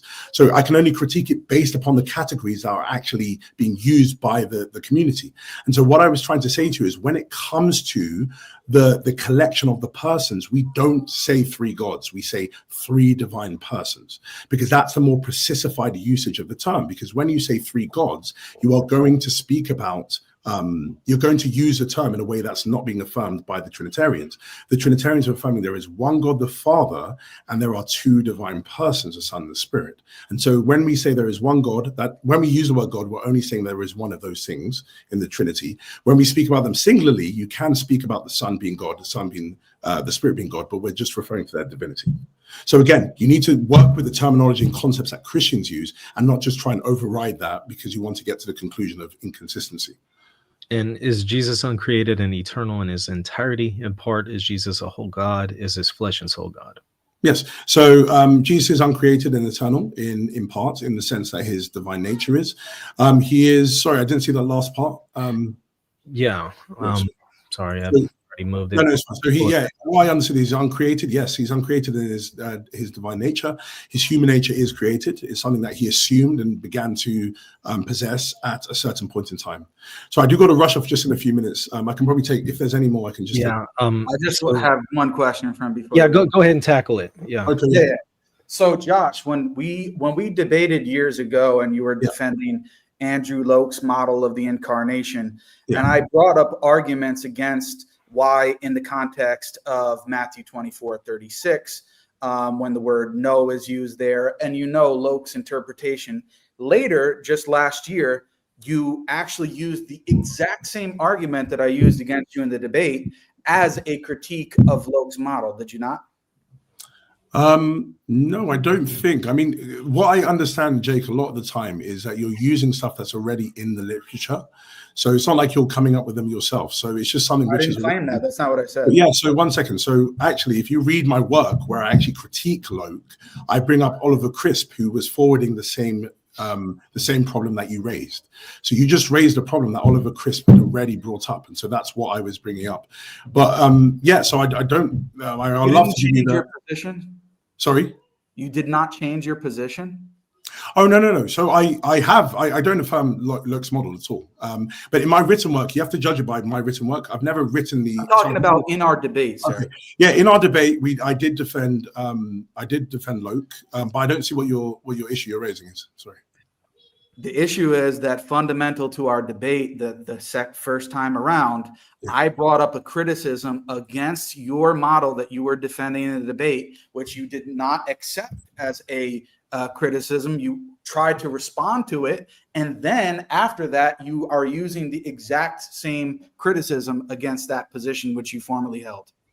Okay, Jake, I have no problem that you were successful in the objection. I think that objection was good, but it's an objection that was already in the literature. You're missing the point, bro. You're missing the point. I'm not claiming that I came up with it myself. Sorry, Jake, can I just finish my response to you? So, I was happy to change my position because I think that it wasn't just that objection that I think was good. I think there was other points, and my issue was I just felt that I had another model that was better that I myself had formulated over and above Loke. So that's the reason why I changed my position. But it wasn't just because of one single objection. That wouldn't work with the way that I normally operate. It would be multiple objections that show it to be unsound. I think, Jake, I think in your debate, that objection that you brought to Loke's thing is good, but it's something which has been for some time defended in the literature. Yeah. Of course. So just to be clear, the objection that I made against the model that you were defending in our debate on the incarnation was a sound objection that existed in the literature, which I also brought out in the debate, which you later agreed was a sound objection against the position. Yeah, I don't see what the problem with that is. No, it's not a problem. What's the point of your question? It's in the sake of honesty that if people actually changed your position and things that they were saying and defending in a debate, that they should be open and public about it. And that's what I'm inviting you to. I think out of all philosophers of religion, I'm the most open about changing position. Okay, so then why would you? I don't see what the problem is. I've never said I don't change positions. I think I go with the evidence and with the arguments. So wherever the arguments and evidence I see are good, that's why I change my positions on. So yeah, I don't know why we're even speaking about this. I've never said that. I'm only inviting you to publicly say what you just did, and you did. You admitted that it was a sound objection that I brought against you, and you later recognized it and changed your position. I'll specify what you did. It was a sound objection that Oliver Crisp had formulated that you had used in a debate, and yes, based upon that objection, I think it's a good reason to not hold to Loke's model. I don't see what the problem is. No, there's no problem, sir. The only point that I'm inviting you to do is I've understood. That I brought in the previous debate was actually a good objection, which you realized not merely because Jake said it, because you evaluated the position and the literature further, and you changed your position. Jake, if I'm honest, I completely forgot that you even brought that up when I was writing the paper. But I'm grateful. I'm grateful for that. Of course, I'm not saying it had anything to do with the paper. Okay, All I'm saying is that my objection that I brought in the debate, which Yeah. yes, was represented in the academic literature, because I actually read, I don't just read one book. And yes, I take the best objections from what I see. And I used one of those objections in my debate against you, which you attempted to respond to, but you now agree was a sound objection. I have no problem. That's good. That's good. That's all I said. Yeah, I have no problem. I don't know what more you want me to say. I've said okay.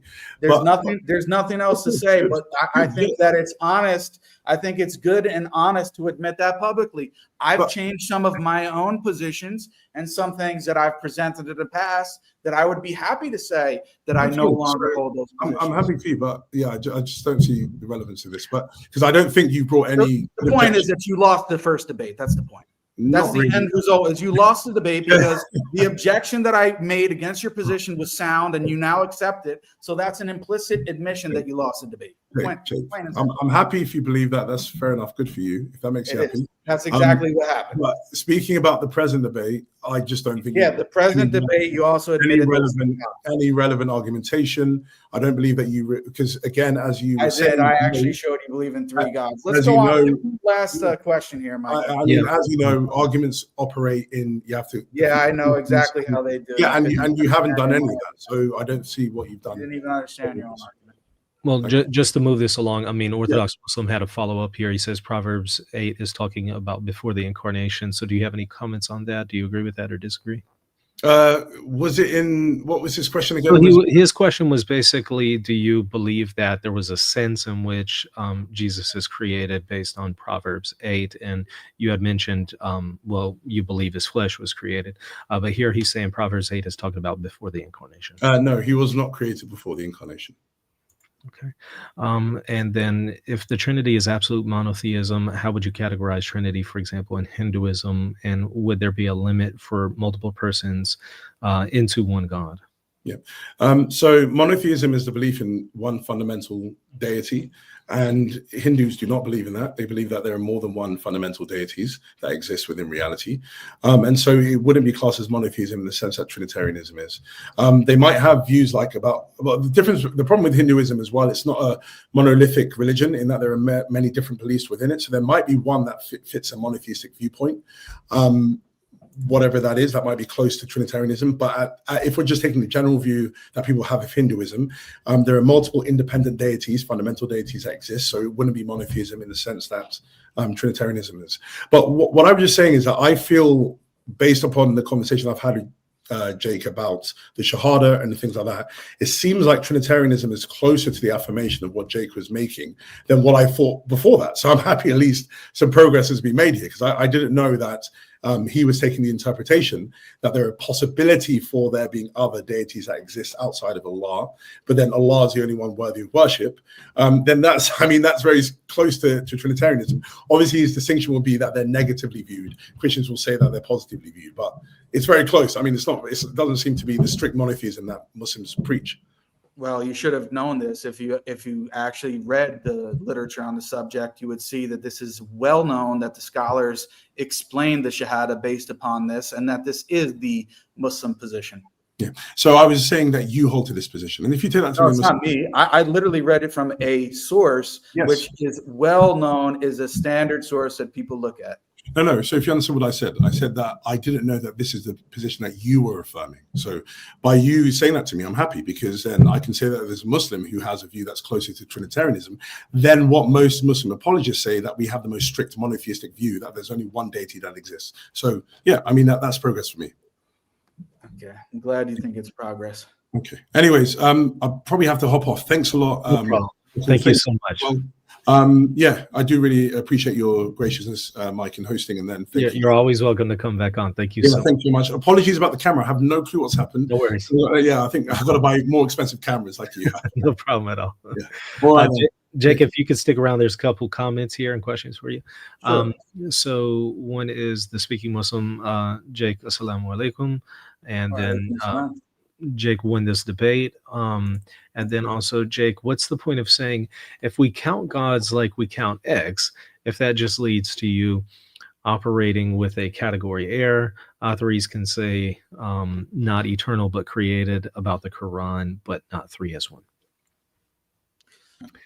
Yeah. Things like a jumbled thing. What's the point of saying if we count gods like we count X? Because the normal way in which we count, and which is the whole structure of the LPT, is by the normal way in which we count. If we say that the Father is God and the Son is God and the Holy Spirit's God and they're distinct persons, then they would count as three gods. I mean, that's the whole objection of the LPT, which Josh, I'm sorry to say, basically admitted to. He disagreed with Branson, which he said, oh, as if I'm just reading one text. I have a stack of other books here next to me. I don't need to show my library, but I brought that text out to show. And this is the thing with Josh. He kept saying like, oh, but Jake, what's your point? Your objection already exists in the literature.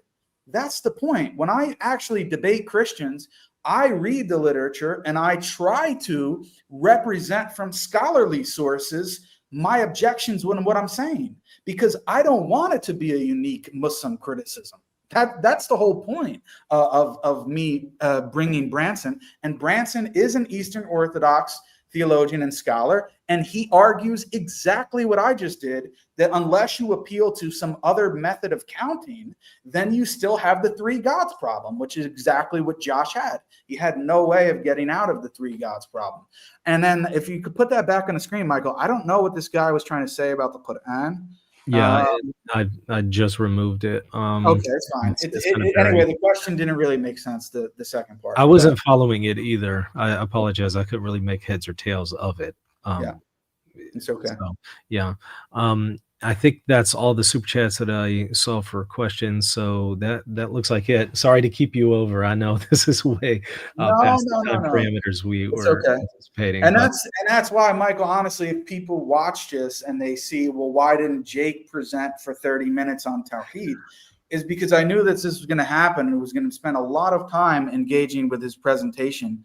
A lot of things we didn't even get to. So it is what it is. But yeah, people are asking about the format, and you know, I'm happy to facilitate whatever format y'all agree to. This was the format. I guess the idea was just to maximize the discussion part as much as possible. So right, exactly. Yeah.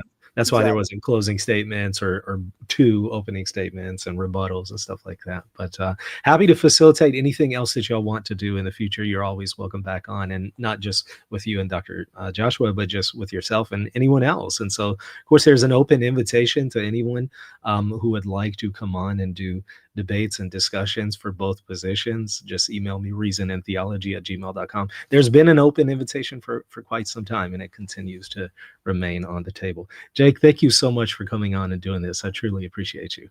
Yeah, no problem. And just for clarity's sake, because some people are not understanding, and I think Josh is not representing my position accurately.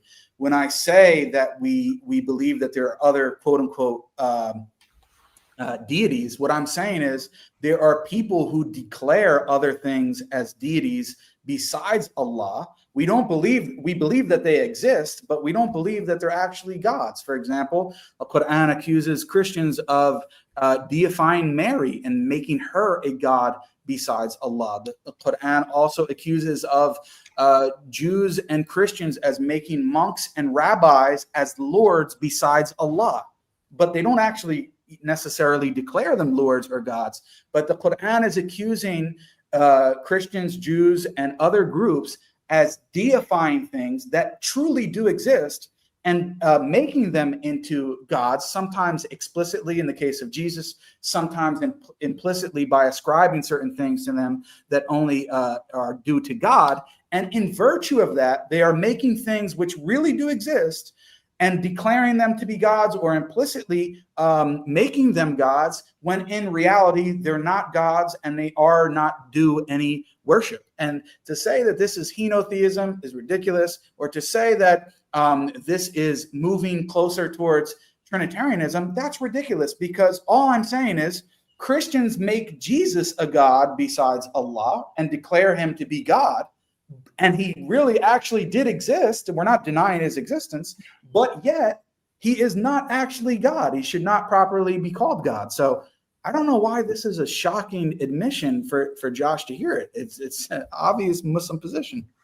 Well, I guess that's the clarification I was going to maybe ask about your position, because henotheism is just the idea that there are many gods, there are many beings that are divine. It's just that for this one particular nation, you only worship this one, so you only worship Yahweh, but recognizing there are other gods. You're not saying that there are other gods outside of Allah. So you're not affirming henotheism. You're just simply saying that there are other beings that people have labeled and claim to be God, but they're in fact not divine. Exactly. And then Josh was saying, oh, but you're affirming their existence. Yeah, I'm affirming their existence in the sense that I believe that Jesus existed. I believe that Mary existed, peace be upon both of them, but I don't believe that they were God, right? So I don't understand why that's shocking. And then Josh was saying, oh, that's still henotheism, or that's still moving into the direction of Trinitarianism because you're affirming their existence. Yeah, I'm affirming that. I mean, some of the fake gods didn't even exist. That's true. But some of the entities which are either explicitly being called, like Jesus, or implicitly being, implied that they're God, yeah, they can have an existence, but they don't have an existence as a true deity. We don't actually affirm that they're God. They're things that others have labeled God explicitly or implicitly, but they're not truly God, and they don't deserve any divine worship. So I appreciate it, and thank you once again so much for coming on and doing this. And like I said, happy to facilitate any more debates between yourself and Dr. Joshua and any others. So again, if there's interest for people on either side, just email me, reasonandtheology@gmail.com. And Jake, where can people go to learn more about you? You can just go on my YouTube, and Twitter is where I'm most active. You can type in Jake Brancatella. I have a new channel, Jake Brancatella 2.0. So you can go there. I have an academia page where I've actually written an article on this subject of the LPT. And I actually did bring a unique objection that's not represented in the literature against Bill Branson's position, which Josh seems to agree with. So you can check it out there. And on Twitter, I'm pretty active at metaphysician. And the only reason I took off my hat, guys, and this is not like a jab at Michael, but somebody said that I have Michael's hairline. And yeah, like I don't have, I keep my hair short, but I'm not completely bald, guys. So I just wanted well, I'm not either. I just shave it. So yeah, I just wanted people, and this is not a dig at Michael, because we're friends, right? But I just wanted to show that, because people see me wear that, or they see me wear the Muslim metaphysician hat, and they're like, Jake's trying to hide a bad hair day or the fact that he's bald. I don't have the best hair, but I'm not bald for sure. have you ever thought of just shaving it all off? Not yet. If I get there, maybe in a few years, if it's gets worse. But I do have a head of hair, man. So awesome. Good. I appreciate you clarifying that. All right, that's going to do it. Everybody, thank y'all so much for watching. Hit the like button, hit the subscribe button. Also go and check out both of the gentlemen. I have their information there in the show notes. Y'all go and subscribe to them. Once again, thank you so much. We'll see you next time.